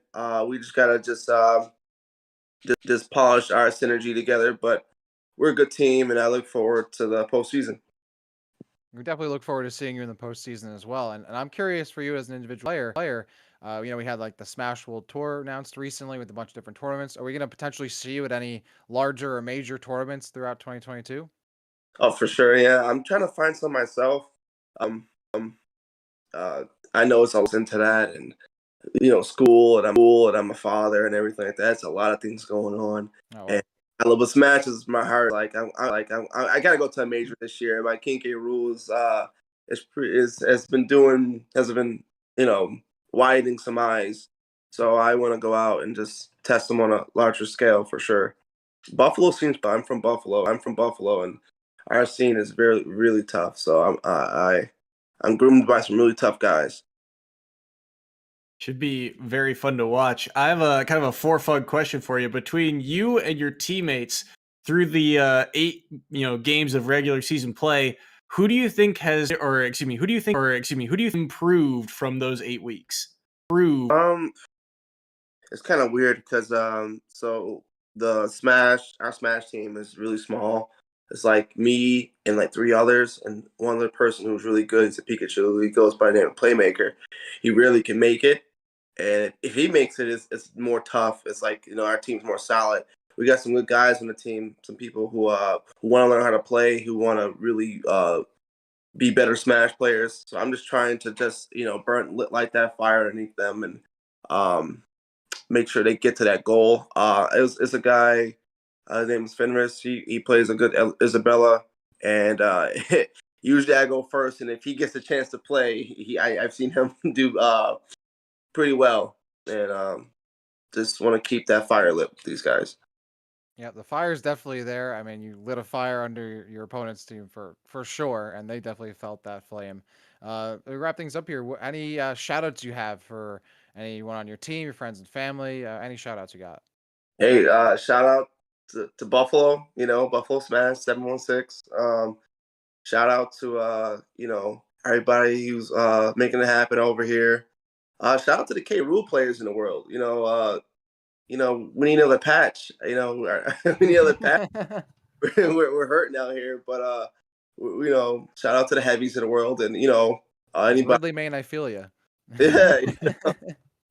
And hey, I'm just trying to do my best, put some King K on the map, and put Buffalo more on the map too. So it's all about. And I'm sorry for talking another team. I didn't mean it. Kind of. No worries. All right. Thank you so much for joining us, Polar Chan, and we'll see you guys in the postseason. See you then. Thank y'all. All right, and that just about wraps it up for us this week here on Esports U. And so, what a conclusion to the end of the regular season it was. Dax, any last words to wrap us up here? Yeah, well, I mean, first of all, thanks for having me. It was great to work alongside you, and it was an awesome set we got. I mean, we got to see some great Smash, even though it was only from 4 players out of the potential 6. We got this, a clinic was put on for sure. I always appreciate some good Smash. I always appreciate some good crews. Of course, shout outs to Polar for an amazing King K role, and honestly, shout outs to Denny as well. Denny, a really solid Ike player, and certainly very obviously the captain of their team for good reason. And the rest of the post squad as well for doing their best and putting their best outfit out there, because it's certainly it's one thing to play the game, but to put yourself out there and compete is a whole nother, and that's certainly something to be respected. So shouts to the rest of them. It was great to be here. I'm glad I was able to jump on for the end of the regular season, and hope I can come back for some more in the future. Should be a lot of fun, and we will see you guys next week when the postseason gets underway, and that is when when we will be back. So for Dax City and I, my name is Soy, and this has been Esports U. We'll see you next week.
cracking.